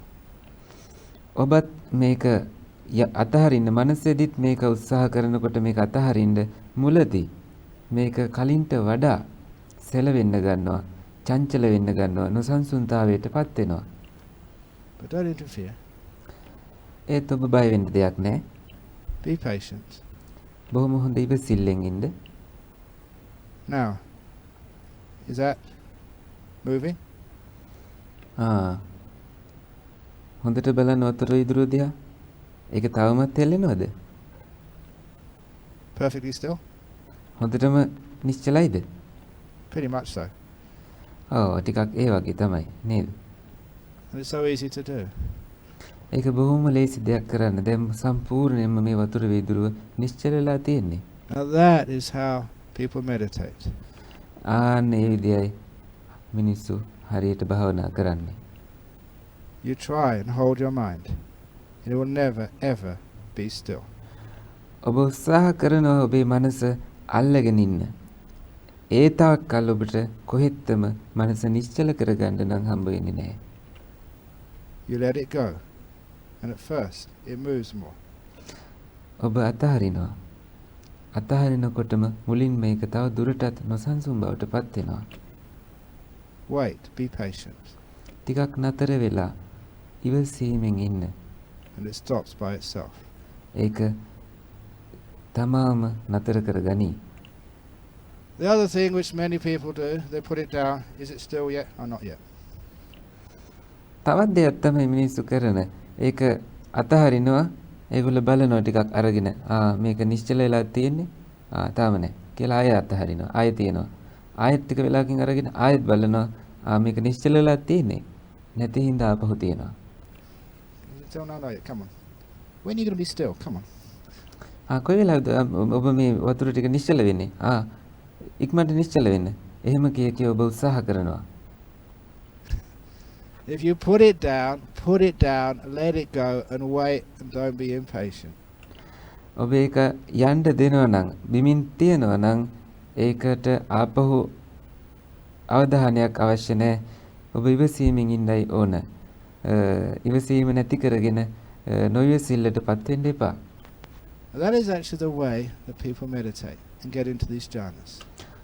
අන්න ඒ විදියටයි මිනිස්සු හරියට භාවනා කරන්නේ. ධ්‍යාන වලට පත්වන්නේත් ඒ ක්‍රමයටම තමයි. And it's one of the toughest things for a human being to do. ඒක බොහොම අපහසුම දෙයක් තමයි මිනිස්සුන්ට කරන්න තියෙන.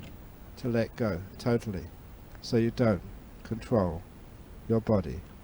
සම්පූර්ණයෙන්ම ඔබ යන්න දෙන එක සහ ඔබේ ශරීරය පාලනය නොකර සිටීම කියන එක මිනිස්සුන්ට කරන්න අපහසුම දෙයක්. Or your mind. You get out of the way and let it happen. ඔබ සම්පූර්ණයෙන්ම මනසත් ශරීරයත් අතහරින එක සහ සම්පූර්ණයෙන්ම ඕන දෙයක් වෙන්න කියලා අතහැරලා ඕන දෙයක් වෙද්දි ඉන්න එක බොහොම අපහසු දෙයක්. That's why, even though I've got a great reputation as being a meditation teacher, ඒ නිසා තමයි මම මෙච්චර ප්‍රසිද්ධ භාවනා ගුරුවරයෙක් වෙලත් ඉඳිද්දි I've gone on public record and I will say it here, Ajahn Brahm cannot meditate. Ajahn Brahm is a hopeless meditator. Ajahn Brahm, I have to disappear first of all. I have to get totally out of the way. And so I take no responsibility. ඕන දෙයක් වෙන්න කියලා අතහැරලා දැම්මට පස්සේ එතකොටයි ඒක ක්‍රියාවට නැංවෙන්නේ. එතකොටයි මේ භාවනාව සාර්ථක වෙන්නේ. Do you understand? ඔබට ඒක තේරුණාද? I have to disappear. මම කියන හැඟීම දැඩිව තියාගෙන මේ භාවනාව කරන්න යනකොට අජාන් බ්‍රහම් ඔබ නිහඬ වෙන්න, අජාන් බ්‍රහම් ඔබ භාවනා කරන්න යන්නේ, අජාන් බ්‍රහම් ඔබ බලාපොරොත්තු විරහිත වෙලා ඉන්නේ. මෙහෙම හිතන්න ගත්තොත් ඉනුයි භාවනාව අසාර්ථක වෙන්නේ. ඔබ කල යුත්තේ මම කියන හැඟීම ඉස්සෙල්ලාම යන්න දෙන එක, නැති කරගන්න එක. Can't do anything. එතකොට ඔබට එහෙම හැඟීමක් තියෙනවා නම් ඔබට කිසිම දෙයක් කරන්න බෑ. If I do my meditation, it always goes wrong. But if I ඒ කියන්නේ මම කියන හැඟීම එකත් එක්ක භාවනා කරනවා නම් සම්පූර්ණයෙන් ඔබ භාවනාව පිට යනවා. I disappear. I vanish. I put things down. Then my mind becomes still and deep. මේ මම කියන හැඟීම නැති වෙලා යනත් එක්කම ඔබේ මනස බොහෝම ගැඹුරු භාවනාවට යනවා. බොහෝම නිශ්චල භාවයටපත් වෙනවා. බොහෝම සංසුන් භාවයටපත් වෙනවා. Very, very quickly. ඊටාම ඉක්මනින්. I don't know the Pali, but the English translation from the Visuddhimagga, the great poem, the path is, but no traveller on it is seen. මට පාලි කොටස මතක් වෙන්නේ නැහැ මේ වෙලාවේ. විසුද්ධි මාර්ගයේ තියෙන එක ලස්සන ගාථා කොටසක් මට මතක් වෙනවා. ඒකේ අදහස තමයි මාර්ගයක් තියෙනවා. නමුත් ගමන් කරන කෙනෙක් නැහැ. Nibbana is, but not the person who enters it.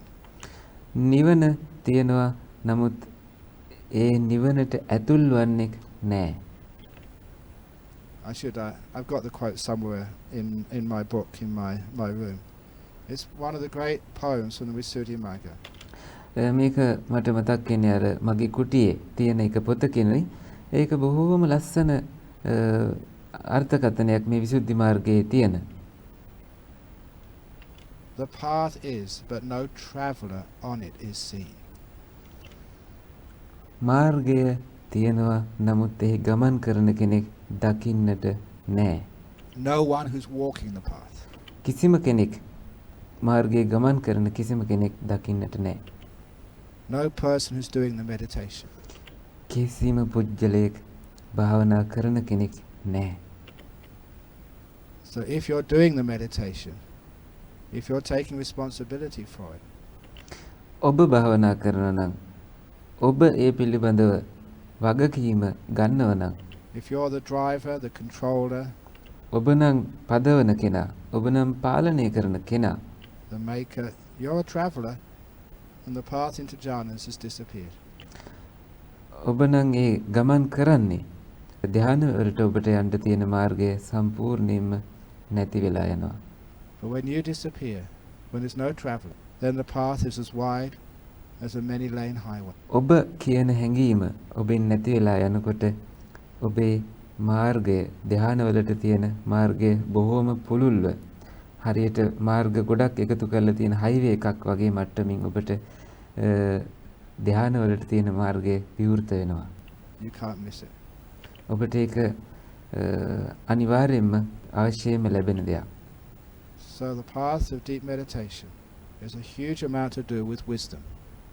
ඒ නිසා මේ භාවනා මාර්ගයේ යෑම කියලා කියන්නේ අතිශයින්ම ප්‍රඥාවත් එක්කම කළ යුතු දෙයක්. With understanding, not with willpower. හොඳ අවබෝධයකින් මිසක් දැඩි වෑයමකින් චේතනා වෑයමකින් ශක්තියකින් නම් මේක කරන්න බැහැ. Willpower, trying and struggling, just gives you a stronger sense of self. ඒ දැඩි ශක්තිය ගැනීම සහ දැඩි චේතනා බලය ඒ වගේම බොහොම බලාපොරොත්තු සහිත වීම කියන හැම දෙයකින්ම ඔබට දෙන්නේ වෙන කිසිම දෙයක් නෙමෙයි ඔබ කියන මේ මම කියන හැඟීම තමා සිටින අය කියන හැඟීමමයි ඔබට දැනෙන්නේ. It just makes a bigger atta. ඒකෙන් විශාල අත්ත තමයි කියන හැඟීමමයි ලොකුවටම ඇති කරවන්නේ. Will is the food of the self. will ඒ කියන්නේ යම්කිසි බලාපොරොත්තුවක් කියන එක, චේතනාවක් කියන එක, කැමැත්තක් කියන එක මේවයින් ඔබට දෙන්නේ තමා සිටිනවායි කියන හැඟීමමයි. In the same way that rice and curry is your food. Like ඒක හරියට ඔබේ ආහාරයේ තියෙන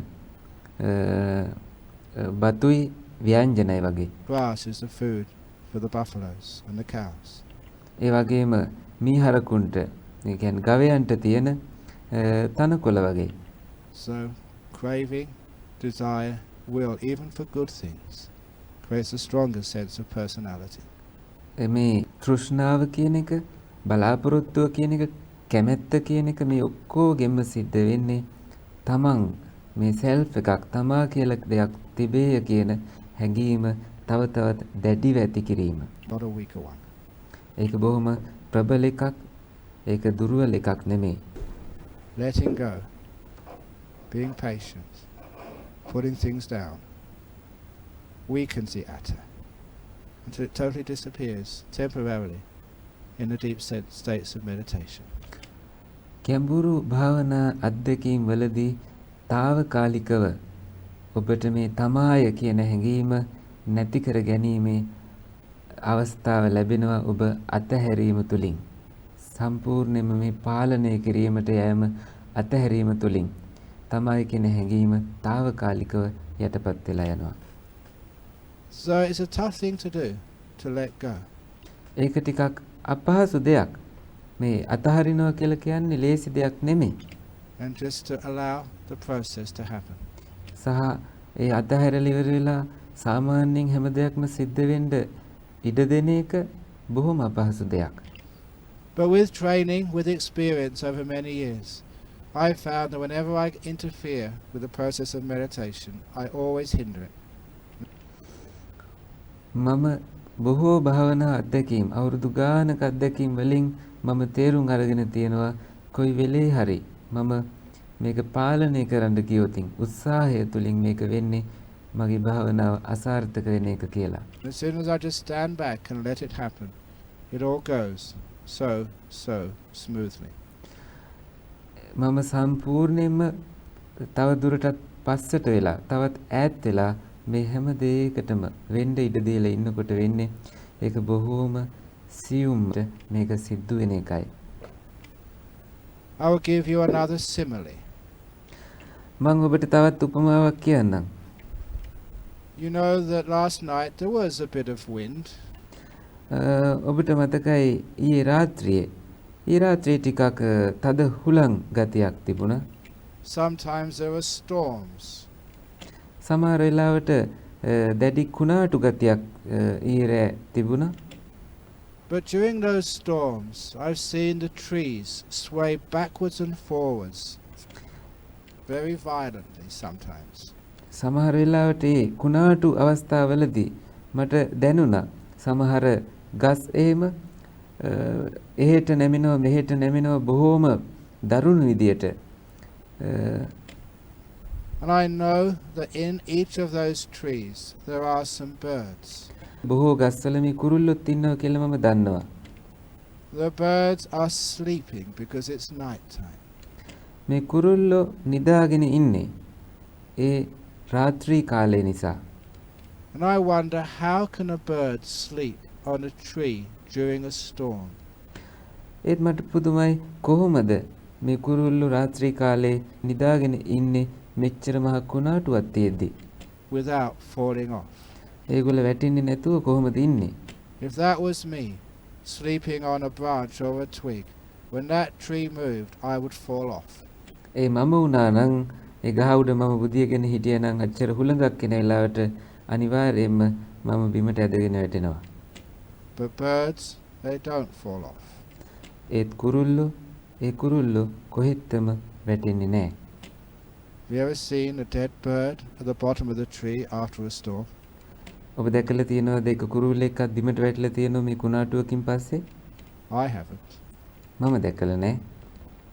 And there is a scientific reason why. මේකට විද්‍යාත්මක හේතුවක් තියෙනවා. ඇයි කියලා? The birds have 2 feet and they have claws. In order for those claws to close up, they have to relax. මේ කුරුල්ලන්ට කකුල් දෙකක් තියෙනවා. ඒ වගේම ඒගොල්ලන්ගේ සියුම් පා ඇඟිලි වලින් ඒගොල්ල ගහේ අත්ත අල්ලගෙනයි ඉන්නේ. ඒක තව දුරටත් තදින් අහුවෙන්න නම් ඒගොල්ල රිලැක්ස් කරන්න ඕන. බොහොම සංසුන්ව සිටින්න ඕන. Have to let go. ඒගොල්ලෝ අතහරින්න ඕනේ. The more they relax, the more their claws close and grip onto the tree. සංසුන් වෙන තරමට ඒගොල්ලන්ගේ ඇඟිලි තව දුරටත් අත්ත අල්ලගෙන බදාගෙන සිටිනවා. අත්තටම ලං වෙනවා. තවත් බොහොම දැඩිව ඒ අත්තට අහු වෙන්න ගන්නවා. If they get tense and they open up, then they fall off. ඒගොල්ලෝ ටිකක් හරි බියටපත් වුණොත් ආතතියටපත් වුණොත් මොකද වෙන්නේ? අර ඇඟිලි දිගහැරෙන්න ගන්නවා. ඒ වගේම අත්ත අල්ලගෙන ඉන්න බැරුව ඒගොල්ලෝ ඇදගෙන වැටෙනවා. they relax, they're perfectly safe. ඒගොල්ලෝ රිලැක්ස් කරන තරමට සම්පූර්ණයෙන්ම ඒගොල්ලෝ ආරක්ෂා වෙලා ඉන්නවා. And they don't fall off at all. ඒගොල්ලෝ කොහෙත්ම බිමට වැටෙන්නේ නැහැ. It's very much like you and your meditation object.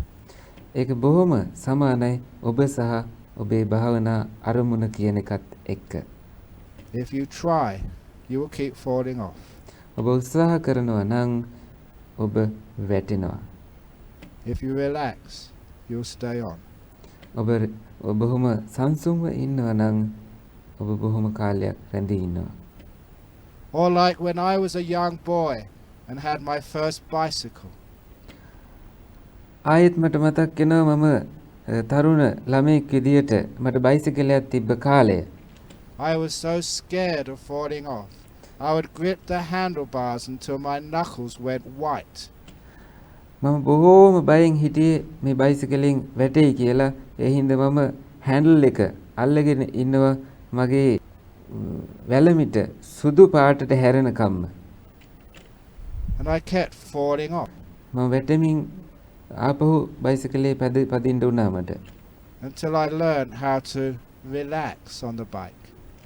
ඒක මට එහෙම කරන්න වුණා මම බයික් එක උඩ බයිසිකල් එක උඩ බොහොම හොඳට රිලැක්ස් කරන එක බොහොම සංසුන්ව ඉන්න එක ඉගෙන ගන්නකම්. When you're relaxing on the bicycle, your body can move this way and that way to balance itself. ඔබ බොහොම හොඳට සංසුන් වෙන තරමට ඔබට පුළුවන් ඔබේ ශරීරය ඕන දිහාට එහෙට මෙහෙට හරවමින් බයිසිකල් එක වැටෙන්නේ නැති වෙන්න පවත්වාගෙන යන්න. When you're tense, you're so stiff. ඔබ ගොඩක් ආතතියටපත් වෙලා නම් ඉන්නේ ඔබ දරන දඬුයි. That's why I kept falling off. ඒ හින්දා වැටෙන්න උනේ මට. Just like a bird, when it relaxes, it is still. කුරුල්ලෙක් වගේ හරියට ඒගොල්ල බොහෝම රිලැක්ස් කරන තරමට ඒගොල්ල බොහෝම නිශ්චලයි. තවදුරටත් ශක්තිමත්ව පවතින්න පුළුවන්. Like me as a kid, when I relaxed, I never fell off my bike. ඔබ රිලැක්ස් කරන තරමටම ඔබේ බයිසිකලෙන් ඔබ වැටෙන්නේ නැහැ. ඒ වගේමයි මේ භාවනාවේදීත් ඔබට පුහුණුව පවත්වාගෙන යන්න තියෙන්නේ. Like me as a meditator, when I let go and relax, I never fall off. Relax කරනවා නම් දිගටම බොහොම සංසුන්ව ඉන්නවා නම් ඔබ කොහෙත්ම වැටෙන්නේ නැහැ. භාවනාවෙන් ඔබ ඈත් වෙන්නෙත් නැහැ. My meditation object. When I try, I fall off. ඔබ භාවනා අරමුණත් එක්ක තව තවත් උත්සාහය ගන්න තරමට ඔබ වැටෙනවා. That's why this letting go, once you understand it, is the path to stillness. ඒ නිසා තමයි ඔබ මේ අත්හැරීම කියන එක යම් වෙලාවකදී ඔබට හොඳට තේරෙන්න ගන්නකොට අන්න ඒකයි භාවනාවේ නිශ්චලතාවයට stillness කියන එකට මාර්ගය වෙන්නේ. No way can you hold your mind still. කිසිම ආකාරයකින් බෑ ඔබට ඔබේ මනස අල්ලගෙන ඉඳීමෙන් සංසුන් කරන්න. You have to put it down. And it's still by itself. ඔබට ඒක බිමින් තියන්න වෙනවා. ඒක නිකාම්ම ඒ විසින්ම නිශ්චලභාවයටපත් වෙනවා. I said last night, the nature of a leaf is to be still. It only moves because someone is moving. ඊ රාත්‍රියේ මම එක උපමාවක් මේ අතන්ට කිව්වා. ඒ තමයි කොළයක ස්වභාවය. ගහක කොළයක් තියා බලන්න. ඒ කොළය සෙලවෙන්න ගන්නේ ඒක කවුරු හරි ඒ කියන්නේ සුළඟ හොලවන නිසා. Your mind. You are moving it. ඔබේ මනස ඔබයි ඒක එහි මෙහි සොලවන්නේ. And of course, when that mind gets the nimitta, that's what we call the pabhasara citta. ඒකයි ඔබේ මනස බොහොම නිමිත්ත මට්ටමට පත් වෙනකොට ඒකයි අපි මේ ප්‍රභාස්වර චිත්ත කියලා කියන්නේ. This mind, when it's free from its 5 hindrances, is pabhasara, said the Buddha.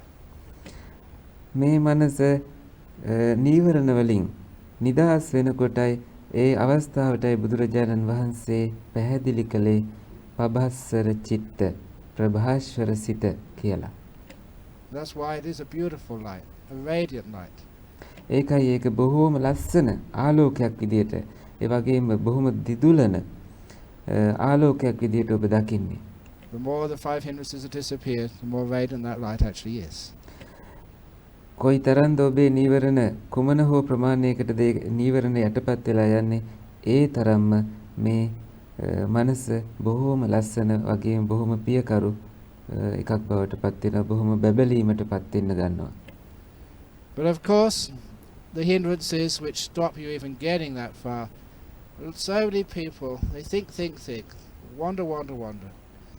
And which is why that when I teach meditation, බොහෝ අය හිතනවා මේ එක නීවරණ විදියට අපි ටික ටික හිතනවා මේ භාවනාවේ ගැඹුරට යන්න ඕන කියලා. බොහෝ අය අසාර්ථක වෙනවා. ඒකයි මම මේ භාවනා උගන්වනකොට even before you start looking for the breath, always make sure that the two causes for the hindrances are overcome as soon as possible. විශේෂයෙන්ම ඔබ භාවනා කරන්න කලින් ඔබ උත්සාහ කරන්න ඕනේ, භාවනාව පටන් ගන්නත් කලින් මේ නීවරණ මතුවීමට තියෙන ප්‍රධානතම හේතු දෙක නැති කරගන්න. That's why when I teach meditation, I ask people, for the first thing you focus on after you've sat down and made the body comfortable is on the present moment. ඒකයි මම භාවනා කරන්න ඉඳගන්න ඕනම කෙනෙක්ට ඉස්සෙල්ලාම කියන්නේ පළමුවෙනිම දේ තමයි ඔබ කළ යුත්තේ ඔබ මේ වර්තමානයට, මේ මොහොතට පැමිණීම.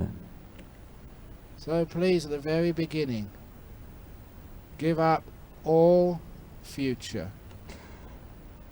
ඉස්සෙල්ලාම ඔබ සියලුම අනාගතය පිළිබඳව සිතුවිලි අතහරින්න. Perceptions. අනාගතය පිළිබඳව දැකීම් අතහරින්න. And all memories of the past. ඒ වගේම අතීතය පිළිබඳවත් සියලුම මතකයන් යන්න දෙන්න. Perfectly, precisely. බොහොම නිවැරදිව, බොහොම සම්පූර්ණයෙන්ම, ඊටමත් සියුම් විදියට මේ සියල්ලම සම්පූර්ණයෙන්ම යන්න දෙන්න ඕනේ. You find that helps enormously. ඔබට හිතේ ඒක කොච්චර භාවනාවේදී අනන්ත ප්‍රමාණ විදියට ඔබට වැදගත් වෙන හැටි. Because when you start thinking and wondering, where do you wander off to? මොකද ඔබ හිතන්නත් එහෙ මෙහෙ මනස ඔබේ දුවන්නත් ගත්තට පස්සේ කොහෙද ඔබේ මනස යන්නේ? It's usually about what you're going to do next. ඒක සාමාන්‍යයෙන් ඔබ ඊළඟට කරන්නේ මොකද්ද කියලා හිතයි. How are you going to meditate next? කොහොමද ඔබ ඊළඟට භාවනා කරන්නේ කියලා හිතයි. What are you going to do when this talk finishes? What are you going to මොකද්ද මේ දේශනාව ඉවරෙච්ච ගමන් ඔබ කරන්න හදන්නේ? do when this retreat finishes? මේ භාවනා පුහුණුව ඉවරෙච්ච ගමන් ඔබ මොකද්ද ඊළඟට කරන්නේ? ඔන්න ඕවයි ඔබේ මනස හිතන්නේ. Sometimes people have got their whole life planned out. සමහර වෙලාවට සමහර මිනිස්සු ඒගොල්ලන්ගේ මුළු ජීවිතේම සැලසුම් කරලායි තියෙන්නේ. To show you what I mean, when you have your lunch, ඔබට මම මේ කියන දේ තවදුරටත් පෙන්වන්නට ඔබ ඔබේ දවල් ආහාරය ගන්න වෙලාවට at 11 o'clock, I want you to try and practice the one mouthful at a time. 11ට විතර ඔබ දවල් ආහාරය ගන්නකොට මම ඔබට එක පුහුණු වෙන විදියක් කියනවා. ඔබ එක වෙලාවකට එක බත් කටක් විතරක් මුඛය තුලට ඇතුල් කරන්න. Meditation. ඒකයි භාවනාව. Which means, when you've got a mouthful of food, don't put another mouthful on your spoon or in your hand. ඒකෙන් අදහස් වෙන්නේ එක කටක් ඇතුලේ මුඛයට බත් කටක් දාගත්තට පස්සේ ඒ හැන්දට හරි අතට හරි තව කොටසක් තවත් ආහාර ටිකක් ගන්න එපා කියන එක. Seen that sometimes. People have got a mouthful and they're chewing it. මම සමහර ලාවට දැකලා තියෙනවා. සමහර මිනිස්සු බත් කටක් ඉස්සෙල්ලා ඇතුලේ දාගෙන ඉන්නවා, තව කොටසක් මග තියාගෙන They've ඉන්නවා. got another mouthful in their hand waiting. And they've already decided what the third mouthful is going to be. ඉස්සෙල්ලා කොටසක් කට ඇතුළට දාගෙන දෙවෙනි කොටස මග නතර වෙලා තියෙනවා. ඒගොල්ලෝ ඊළඟට ප්ලෑන් කරනවා තුන්වෙනියට මොකද්ද කරන්න කියලා. පිඟානේ තියෙන දේවල් දිහා බල බල. Your way into the future. So just you pick up the food, you put it in your mouth, and you chew that. ඒකයි ඔබේ අනාගතයට යන ඒ සැලසුම් කිරීම. ඔබ මොකද්ද කරන්න ඕන? ඉස්සෙල්ලා ආහාර ගන්නවා. ඒක මුඛය තුළට බොහොම සිහියෙන් ඇතුල් කරනවා. And once you swallowed it, only then do you decide what you're going to put in your hand for the next mouthful. ඔබ ඒක හපලා අවසන් වුණාට පස්සේ ඒ ඉවර වුණාට පස්සේ විතරයි අපි බලන්න ඕන අපි ඊළඟට ආහාරයට ගන්නේ කුමක්ද කියන එක ගැන. Present moment awareness. ඒකට කියන්නේ මේ මොහොත පිළිබඳව දැනීම. You find how tough that actually is. ඒ වගේම ඔබට තේරෙයි මේක කොච්චර අමාරු දෙයක්ද කියලා. But try it. ඒත් උත්සාහ කරන්න ඒකට. And also when you are meditating, just what's happening now. The past is unchangeable, it's gone, it's finished. ඒකයි භාවනාවේදී මේ මොහොතේ වෙන දේ වැදගත් වෙන්නේ. අතීතය කියලා කියන්නේ වෙනස් කරන්න බෑ. ඒක ඉවරයි. It's a waste of time worrying or thinking about. ඒක ටිකක් කාලේ නාස්ති කිරීමක්. අතීතය ගැන හිත ඒ පිළිබඳව දුක් වෙවි ඉන්න එක. When you are concerned about the past, you are a prisoner of the past. ඔබ අතීතයේ පිළිබඳව වඩාත් අවධානය දෙන්න ඔබ අතීතයේ හිරකරුවෙක් බවට පත් වෙනවා. You can never be free in this moment. ඔබට මේ මොහොතේ කොහෙත්ම නිදහස් බවට පත් වෙන්න හම්බෙන්නේ නැහැ. To be still. නිශ්චල වෙන්න සිදුවන්නේ Please walk out of any prisons of the past. ඒ හින්දා ඕනම අතීතයේ පිළිබඳව තියෙන සිරමැදිරියකින් ඔබ එළියට ඇවිදගෙන එන්න. I don't care who said what to who and why and when. මම ගණන් ගන්නේ නැහැ අතීතයේ කවුරු කොහොම කොයි වෙලාවෙ මොකද්ද මට කිව්වේ කියලා. I don't care whose fault it was or whose fault it wasn't. මම ගණන් ගන්නේ නැහැ කාගේ වැරද්දද කාගේ වැරද්ද නෙවෙයිද කියන එකවත් මට අදාළ දෙයක් නෙමෙයි. It's the past, it's gone. Let it go, be free. ඒක අතීතයයි. ඒක ගිහිල්ලා ඉවරයි. ඒක එහෙම තියෙන්න දෙන්න. එතකොට ඔබ නිදහස්. Thinking about it just hurts you. ඔබ ඒ ගැන හිතනවා නම් ඒක ඔබට වේදනාවක්මයි. So when we learn how to let go of the past, we have hardly anything to think about in meditation.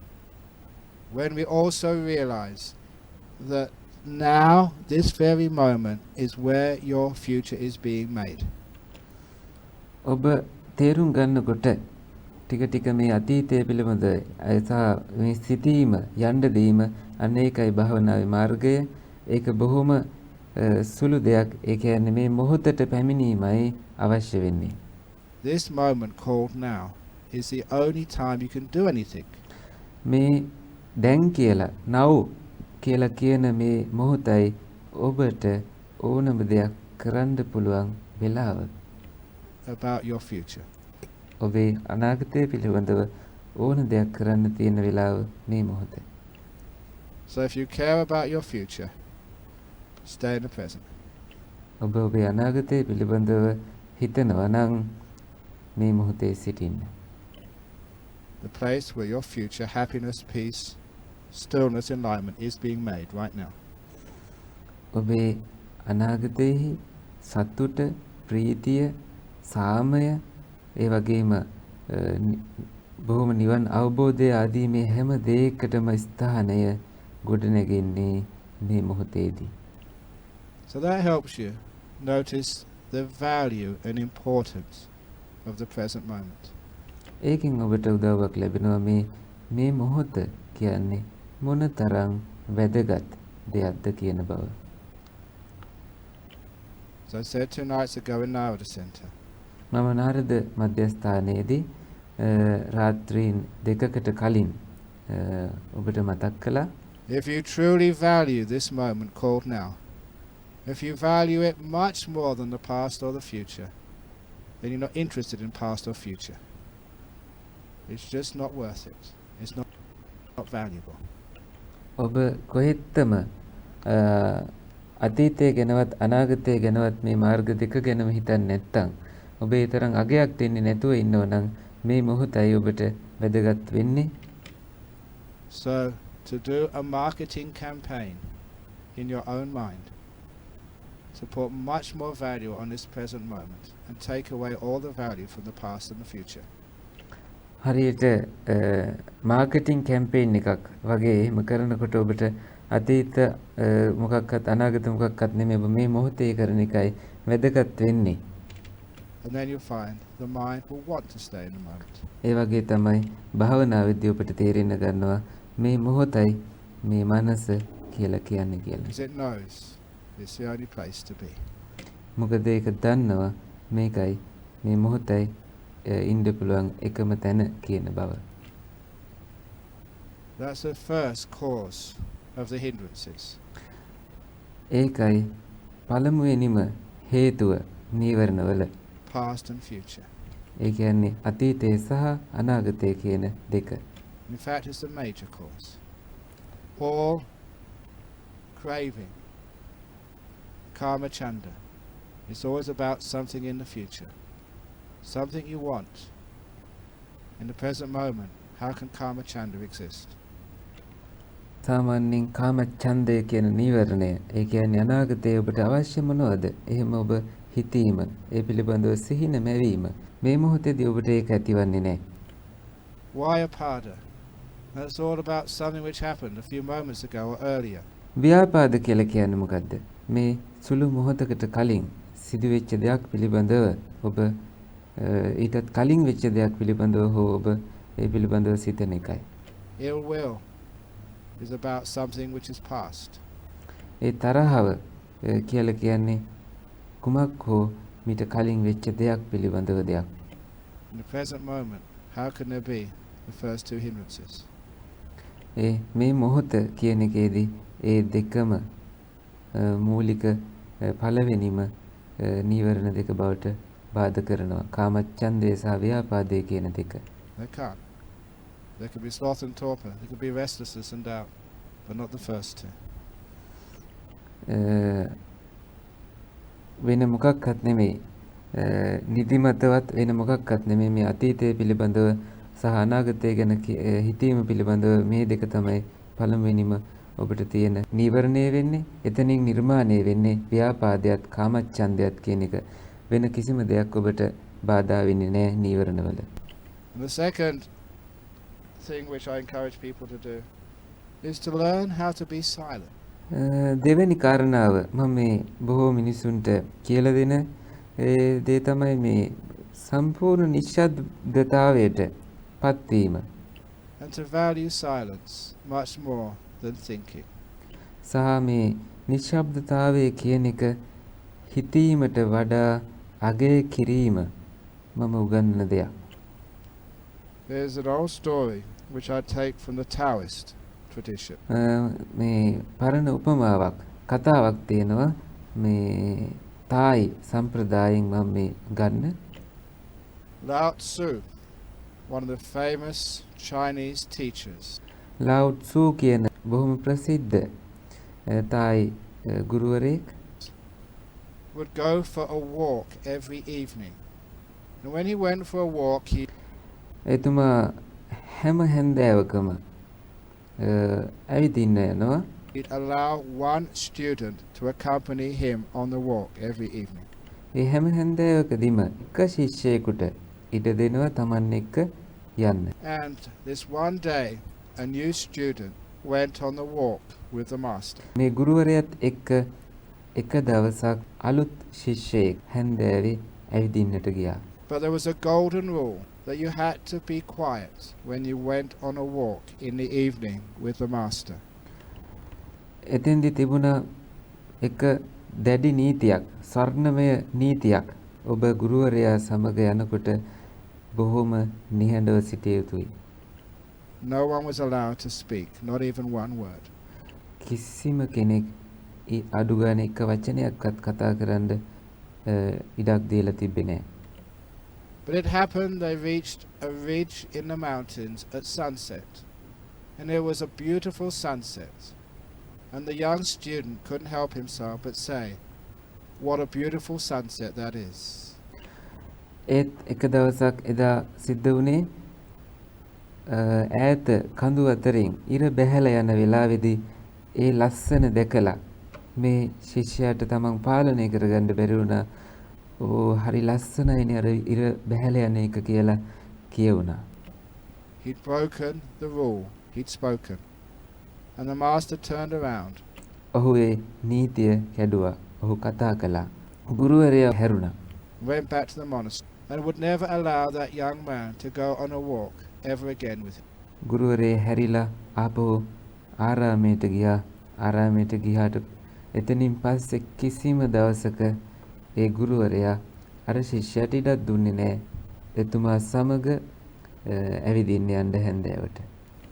When this young man's friend said he's only a young man, it was only one sentence, and what's so wrong with that? අනිත් ශිෂ්‍යයෝ තරුණ මේ අනිත් ශිෂ්‍යයෝ කියනවා ඒ තරුණ කෙනෙක් මොකක්ද ඒකේ වැරද්ද? ඒක වචනයයිනේ කිව්වේ. එහෙම කියලා කියන මොකක්ද ඒකේ වැරද්ද කියලා ඇහුවා. And that's when the great teacher said, එතකොට අර ශ්‍රේෂ්ඨ ගුරුවරයා මෙහෙම කිව්වා. Student said, "What a beautiful sunset." He was not watching the sunset anymore. මගේ ශිෂ්‍යයා කොච්චර ලස්සන ඉර බැසීමක්ද කියලා කියනවත් එක්කම ඔහු ඒකේ ලස්සන දැකීමෙන් ඈත් වුණා. He was only watching the words. ඔහු කලේ වචන දැකීමයි. He wasn't watching the sunset. ඔහු බලාගෙන හිටියේ ඉර බැහැලා යන එක දිහා නෙමෙයි. He was just watching the words. ඒක නිකම්ම වචන බැලීමක්. There's a huge difference between the words, "What a beautiful sunset," and the sunset which is beyond words. මෙතන ලොකු වෙනසක් තියෙනවා. කොච්චර ලස්සන ඉර බැසීමක්ද කියන වචන අතරත් සැබෑ ඉර බැසීමත් කියන දෙක අතර. If you understand that, you understand why the only way you can ever understand the Dhamma is in silence. ඔබ ඒක තේරුම් ගන්නවා නම් ඔබට ධර්මයේ තේරුම් ගන්න තියෙන එකම ක්‍රමය මේ නිශ්ශබ්දතාවයේ ඉඳීමයි කියන එක ඔබට තේරෙන්න ගන්නවා. Not through the words. ඒ වචන වලින් නෙමෙයි ඔබට ඒක ලැබෙන්නේ. Once, there's another restaurant simile. මේක තවත් රෙස්ටුරන්ට් එකක් පිළිබඳව උපමාවක්. Once there was a professor of philosophy in Colombo. දර්ශනය පිළිබඳව මහාචාර්යවරයෙක් කොළඹ එක වතාවක් හිටියා. And he heard that a new restaurant had opened up in Colombo 5. ඒ මහාචාර්යවරයාට අහන්න ලැබුණා කොළඹ හොඳ රෙස්ටෝරන්ට් එකක් ඕපන් කරලා තියෙනවා කියලා. It was a 5-star restaurant. ඒක තරු පහේ රෙස්ටෝරන්ට් එකක්. And because he liked his food, he rang up to book a table. එතුමා ආහාරවලට කැමති නිසා එතුමා ගියා එහි මේසයක් බුක් කරන්න. It was such a popular restaurant, the tables were booked for the next 2 months. ඒක ඒ තරම්ම ප්‍රසිද්ධ රෙස්ටෝරන්ට් එකක්. එතුමාට දැනගන්න ලැබුණා ඒකේ මේස ඊළඟ මාස දෙකටම බුක් කරලා තියෙනවා කියලා. Nevertheless, he made a reservation. කොහොම නමුත් එයා කලේ රිසර්ව් කරලා තිබුවා මේසයක් එයා වෙනුවෙන්. The weeks went by, and when he came for the day when he had a reservation in this 5-star restaurant, සති ගණන් ගෙවිලා ගිහිල්ලා එතුමාගේ දවස මේ තමන් රිසර්ව් කරපු දවසට ආවා. දැන් මේ රෙස්ටෝරන්ට් එකට එතුමා දැන් එතුමාට ඒ දවස් ඇවිල්ලා තියෙන්නේ. he dressed up in a very good suit. හොඳට ඇඳ පෙළඳ ගත්තා හොඳ මැදුම් වලින්.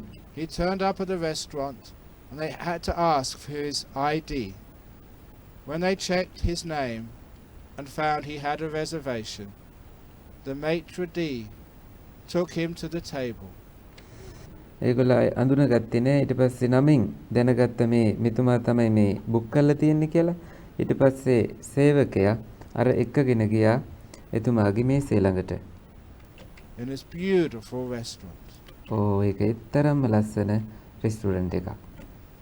The waiter came in a beautiful tails, as you would expect in such an expensive restaurant, and gave him the menu. Waiter ආවා බොහෝම ලස්සනට සැරසිලා. ඒක බොහොම ඔබට දකින්න පුළුවන් වෙන්නේ හොඳ රෙස්ටුරන්ට් වලදී විතරයි. The menu was printed on thick card in gold lettering. A menu එක print කරලා තිබුණේ ඝන කොළයක රත්තරන් පාට අකුරු වලින්. Because it was a very expensive restaurant. ඒකට හේතුව ඒ රෙස්ටුරන්ට් එක ගොඩක් මිල අධික එකක් නිසා. The professor took the menu and thanked the waiter. Professor මොකද කරේ මහාචාර්යතුමා ඒ මෙනු එක ගත්තා වේටර්ට ස්තුති කළා. When the waiter left, the man ate the menu, paid and left. වේට ගියාට පස්සේ මොකද කරේ මේ මිනිස්සයා මෙනු එක කෑවා මුදල ගෙව්වා ගියා. The meaning of that story is the professor did not know the difference between the menu and the food. මේකේ අර්ථය තමයි මේ උපමාවේ මේ ප්‍රොෆෙසර් මහාචාර්යතුමා දැනගෙන හිටියේ නෑ මෙනු එකත් ආහාරත් අතර වෙනස. Like many people don't know the difference between the words and the meaning. ඒක හරියට බොහෝ අය වචන අතරත් එහි අර්ථය අතරත් තේරුම නොදන්නා වගේ. So when you're meditating, don't eat menus. එහින්දා ඔබ භාවනා කරනකොට මෙනු එක කන්න එපා. Eat food. ආහාර විතරක් ගන්න. Be quiet. බොහොම නිශ්ශබ්ද Be වෙන්න. still. බොහොම නිශ්චල You වෙන්න. find it so easy to meditate. එතනින් ඔබට තේරෙන්න ගන්නවා ඒක බොහොම පහසුයි භාවනාවට කියලා. When the mind is not talking to itself. ඒ මනස එයටම කතා කරන එක නතර වෙනකොට. When you're experiencing the Dhamma, rather than taking notes. ඔබ ධර්මය තේරුම් ගන්නවා නම් හරියට නෝට් ලියා ගන්නවා වගේ නෙමෙයි ඔබ අවබෝධ කර ගන්නවා වගේ. So that's why when I meditate, I spend a lot of my first few minutes making sure I'm in the present moment. ඒ නිසා තමයි මගේ භාවනාවේදී මූලික විනාඩි කිහිපය මම ගත කරන්නේ මේ මොහොතට පැමිණීම සඳහා. I'm letting go of the past and the future. මම අතීතයත් අනාගතයත් කියන දෙකම යන්න දෙනවා. Making sure I'm silent. I'm not having an inner conversation with myself. සම්පූර්ණයෙන්ම තහවුරු වෙනකන් මම නිශ්ශබ්දයි කියලා. ඒ කියන්නේ මගේ ඇතුළත කතාවක් මගේ නෑ කියලා දැනනකන්. And then if I really want to, I turn to the breath, but usually the breath comes to me by that time. ඒ වෙලාවේදී මම එතරකොට තමයි සම්පූර්ණයෙන්ම ගියාට පස්සේ තමයි මට මේ මොහොතට එන්න පුළුවන් වෙන්නේ. ඒ වගේම ආශ්වාස ප්‍රාශ්වාස වලට හැරෙන්නෙත් මං ඒ මොහොතේදී ඒක නොහිතුවත් ඒකයි මට ඊළඟට පේන්න ගන්න. And if ever during the meditation I'm not making progress, I don't try harder. I just notice the reason why. Often it's because I've lost my present moment. බොහෝ වෙලාවට භාවනා කරන වෙලාවට මට තේරෙන්න ගන්නවා භාවනාවේදී ඔබ මේ මොහොතේ නැති නිසායි ඔබට නිශ්ශබ්දව භාවනාවේ සාර්ථක භාවයට යන්නට බැරි වෙන්නේ.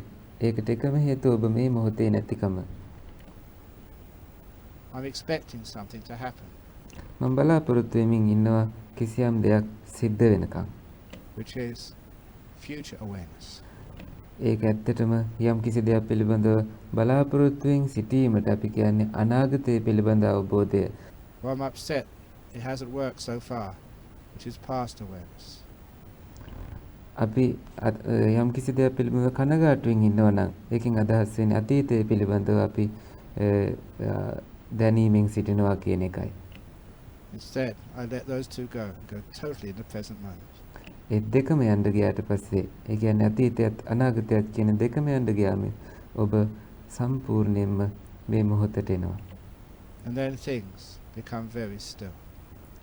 එතකොට හැම දෙයක්ම බොහොම නිශ්චල බවට පත් වෙනවා. Because I'm not doing anything. ඒකට හේතුව මම කිසි දෙයක් නොකරන නිසා. Just sitting there still in this moment, mindful, and I should say kind. බොහොම නිශ්ශබ්දව මේ මොහොතේ බොහොම නිහඬව සිටිනවා. මගේ මනසත් බොහොම සංසුම් භාවයට පත් වෙනවා. And appreciative of this moment. And everything becomes very still. මේ මොහොත පිළිබඳව අගය කරන්න මනස යොමු වෙනවා. ඒත් එක්කම හැම දෙයක්ම බොහෝම සාමකාමී බවට පත් වෙනවා. One other way, an important way, the last little piece of advice in this morning's talk. මේ උදේ දේශනාවේදී තවත් ක්‍රමයක්, ඒ වගේම අවසාන අවවාදය මම මේ කියන To be able to stay in the present moment, or to be able to stay in silence, or even to be able to stay with your breath.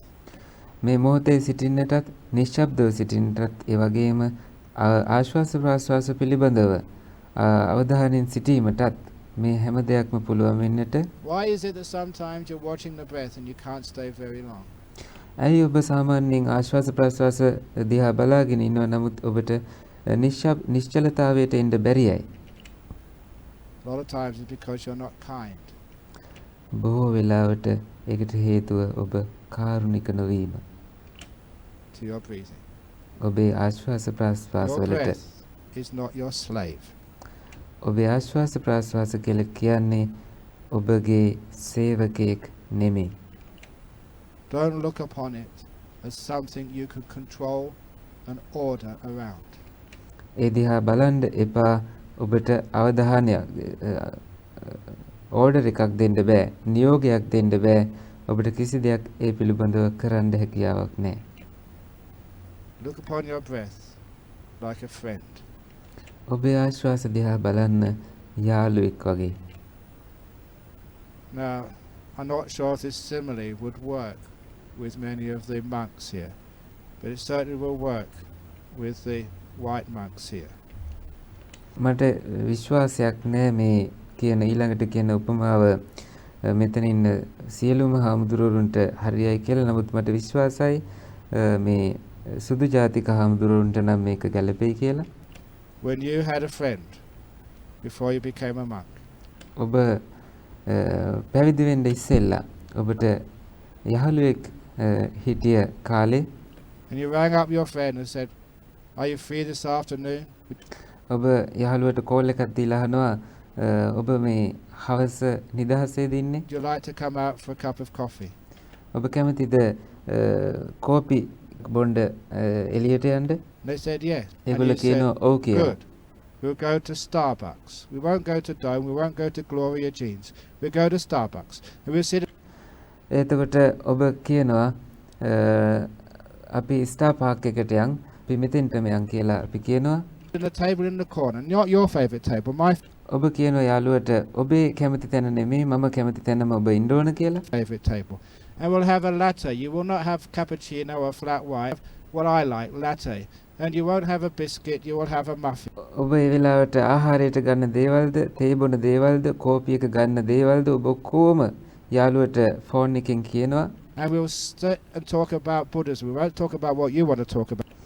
බුදුදහම ගැනම කතා කරමු කියලාත් කියනවා. ඔබට කැමති දෙයක් නෙමෙයි අපි කතා කරන්න ඕන කියලාත් කියනවා. We'll talk about what I want to talk about. We'll talk about for 1 hour. Not අපි එක පැයක් කතා කරමු. ඒත් පැයකුත් විනාඩි 5ක්වත් අඩුවෙන් කාලයක්වත් නෙමෙයි කියලාත් කියනවා. and then we'll go. Okay? එහෙම ඉවර වෙලා අපි යමු. හරිද කියලා ඔබ අහනවා. Now what would happen if you treated a friend like that? මොකද්ද වෙන්නේ ඔබ මේ විදියට යාළුවෙක්ට සලකනවා නම්? Your friend will say, "Oh, sorry, I'm busy. I can't come." ඔබේ යාළුවා sorry මට ඉන්න විදියක් නැහැ කියලා කියයි. Now that is how you treat your breath. ඒ විදියයි ඔබ ඔබේ හුස්ම රැල්ලටත් සලකන්නේ. Breath, you go in and come out this way. You meditate together for 1 hour. හුස්ම රැල්ලට කියනවා හුස්ම රැල්ල ඔබ එළියට යන්න ඇතුළට එන්න ඔබ ඉන්න පැයක් මාත් එක්ක කියලා ඔබ කියනවා. We won't do it your way, we'll do it my way. ඔබ ඔබේ විදියට නෙමෙයි මගේ විදියට කරන්න කියලා කියනවා. You're going to be watched at the tip of the nose, not anywhere else, okay? ඒ වගේම කියනවා මේ නහයේ අග දිහා මිසක් වෙන කොහෙවත් නෙමෙයි බලන් ඉන්නේ කියලාත් කියනවා. No wonder your breath doesn't like you. පුදුමයක් නෙමෙයි ඔබේ හුස්ම රැල්ල ඔබට අකමැති වීම කියලා කියන්නේ. No wonder when you start watching your breath, after 1 or 2 minutes, it's hiding. පුදුමයක් නෙමෙයි ඔබ ඔබේ හුස්ම රැල්ලට ඔබේ හුස්ම රැල්ල දිහා බලාගෙන ඉන්නකොට විනාඩි එකකින් දෙකකින් ඒ හුස්ම රැල්ල හැංගිලා යනවා. It's run away. ඒක ඈතට දුවලා යනවා. Can't find it. ඔබට හොයාගන්න බැරි වෙලා යනවා. It's hiding from you. ඒක ඔබෙන් හැංගිලා ඉන්නේ. Do you understand the simile? ඔබට මේ උපමාව තේරුණා නේද? So be kind to your breath. ඒ හින්දා බොහෝම කාරුණික වෙන්න ඔබේ හුස්ම රැල්ලට. At a recent retreat, මේ ළඟදී භාවනා පුහුණුවකදී one of my disciples, මගේ එක උපාසකෙක් every morning, every hour, they ask their mind, what do you want to do for the next 5 minutes? හැම උදෑසනකම හැම පැයකදීම ඒගොල්ලෝ අහනවා මනස ඔබ ඊළඟ විනාඩි දෙකේදී මොකද්ද කරන්න යන්නේ? And they have some beautiful meditation. බොහොම ලස්සන භාවනාවක් කරන්න උත්සාහය කියලා They කියනවා. never told the mind what to do. මනසට කරන්න ඕන මොකද්ද කියලා කිව්වේ. They never ordered it. Mind, sit down, be quiet. ඒගොල්ලෝ ඕඩර් කරේ නෑ. මනස ඉඳගන්න නිශ්ශබ්දව ඉන්න කියලා. They looked at their mind and said, mind, how are you today? What do you want to do? ඒ වෙනුවට ඔබට කරන්න පුළුවන් අහන්න මනසෙන්. මනස කොහොමද? මොකද්ද ඔබ ඊළඟට කරන්න යන්නේ? And because they were kind to their mind, ඔබ ඔබේ මනසට කාරුණික නිසා their mind wanted to stay with them. මනසට අවශ්‍යයි ඔබත් එක්ක ඉන්න. ඒගොල්ලත් එක්ක ඉන්න. They had beautiful meditation all day. එදා ඒගොල්ලන්ට බොහොම ලස්සන භාවනාවක් අත්විඳින්න ලැබුණා. Do you understand? ඔබට තේරුණාද? Give it a try and see what happens. උත්සාහ කරලා බලන්න. මොකද්ද වෙන්නේ කියලා. Sometimes the mind says, I just want to be dull. සමහරවිට මනස කියනවා මට ටිකක් අලසව ඉන්න ඕනේ කියලා. Have sloth and torpor. මට ටිකක් නිදිමත ගතියෙන් ඉන්න ඕනේ කියලා. තීන මිද්දෙන්. So, okay, mind, fine with me. ඕකේ මනස. මට ගානක් නැහැ. එහෙම කියලා ඔබ මනසට ඉඩ දෙනවා. You go off and sloth and torpor and I'll wait for you. ඔබ නිදිමත ස්වභාවයට තීන මිද්දේට යන්න කිසි ප්‍රශ්නයක් නැහැ. And after you had your sloth and torpor, the mind said, thank you very much. මනස නිදිමත ගතිය සහ ඒ තීන මිද්දය ලැබුණට පස්සේ මනස කියනවා බොහොම ස්තුතියි කියලා. Now, I'm going to play with you දැන් මම ඔබත් එක්ක ඉන්නයි හදන්නේ. and get jhana for you. සහ ඔබට ධ්‍යාන ලබා දෙන්නයි මම දැන් හදන්නේ කියලා මනස ඔබත් එක්ක ඉන්නවා. That's basically how it happens. ඒ විදියයි සාමාන්‍යයෙන් මේක සිද්ධ වෙන්නේ. So don't control your mind. ඒ හින්දා කොහෙත්ම ඔබේ මනස පාලනය කරන්න එපා. Don't treat your mind like a slave. කිසි වෙලාවක ඔබේ මනසට සේවකයෙක් විදියට සලකන්න එපා. Treat it with kindness. ඒකට බොහොම කාරුණිකව සලකන්න. Like the Buddha treated all his Sangha. ඒක හරියට බුදුරජාණන් වහන්සේ සියලුම මහා සංඝරත්නයට සැලකුවා වගේ. With kindness. බොහොම කරුණාවෙන්. Never like a master ordering a slave. ඒක කවදාවත් උන්වහන්සේ කරේ අධිපති කෙනෙක් විදියට නායකයෙක් විදියට ඕඩර් කර අනදිදී නෙමෙයි. So I've given you a lot this morning already. දැන් මම ඔබට බොහෝ දේවල් මේ උදෑසන කියලා දුන්නා. The main teaching this morning is about stillness. මූලිකම ඉගැන්වීම මේ උදෑසන දේශනාවේදී ඒක තමයි නිශ්චලතාවයට පත්වීම පිළිබඳව. Putting the glass down. මේ වතුර වීදුරුව ඒක පැත්තකින් තියන්න. Being patient. Remember, it takes time. You put it down, it's not still straight away. ඔබ ඒක පැත්තකින් තියෙනවත් එක්කම ටිකක් ඒක චංචල වෙනවා. ඒක එක සැරේම නිශ්චල භාවයට පත්වන්නේ නැහැ. ඔබ තිව්ව ගමන් මේක සිද්ධ වන්නේ නැහැ. ඒක ටිකක් කාලය ගන්නවා. Be patient. බොහොම ඉවසිලිමත් You වෙන්න. think it's not working, it's not working. Be patient. ඒක වෙන්නෙම නැහැ කිය හිතන්නේ නැතුව බොහොම ඉවසිලිමත් වන්න. Give it time and it does work. ටිකක් කාලය දෙන්න. එතකොට ඒක වැඩ කරනවා. The path is for no traveller on it is seen. ඔබට තේරෙනවනේ මේ මාර්ගයක් තිබෙනවා. නමුත් එහි ගමන් කරන්නෙක් නැහැ. දකින්න විදියක් නැහැ ගමන් කරන කෙනෙක් කියලා. Understand that. You ඒක තේරුම් understand how to ගන්න. meditate. ඒක තේරුම් ගන්න නම් ඔබ භාවනා කරන හැටි හොඳට ඉගෙන ගනි. තේරුම් ගනි. So that's enough for now. There'll be another talk later on this afternoon. මේ මොහොතට මේ වෙලාවේ මේ දේශනාව ප්‍රමාණවත්. මේ හවසත් තව දේශනයක් තියෙනවා. මේක ඉදිරියට කෙරීගෙන යනවා. And of course, I think in the evening, if I remember the schedule correctly, there'll be opportunity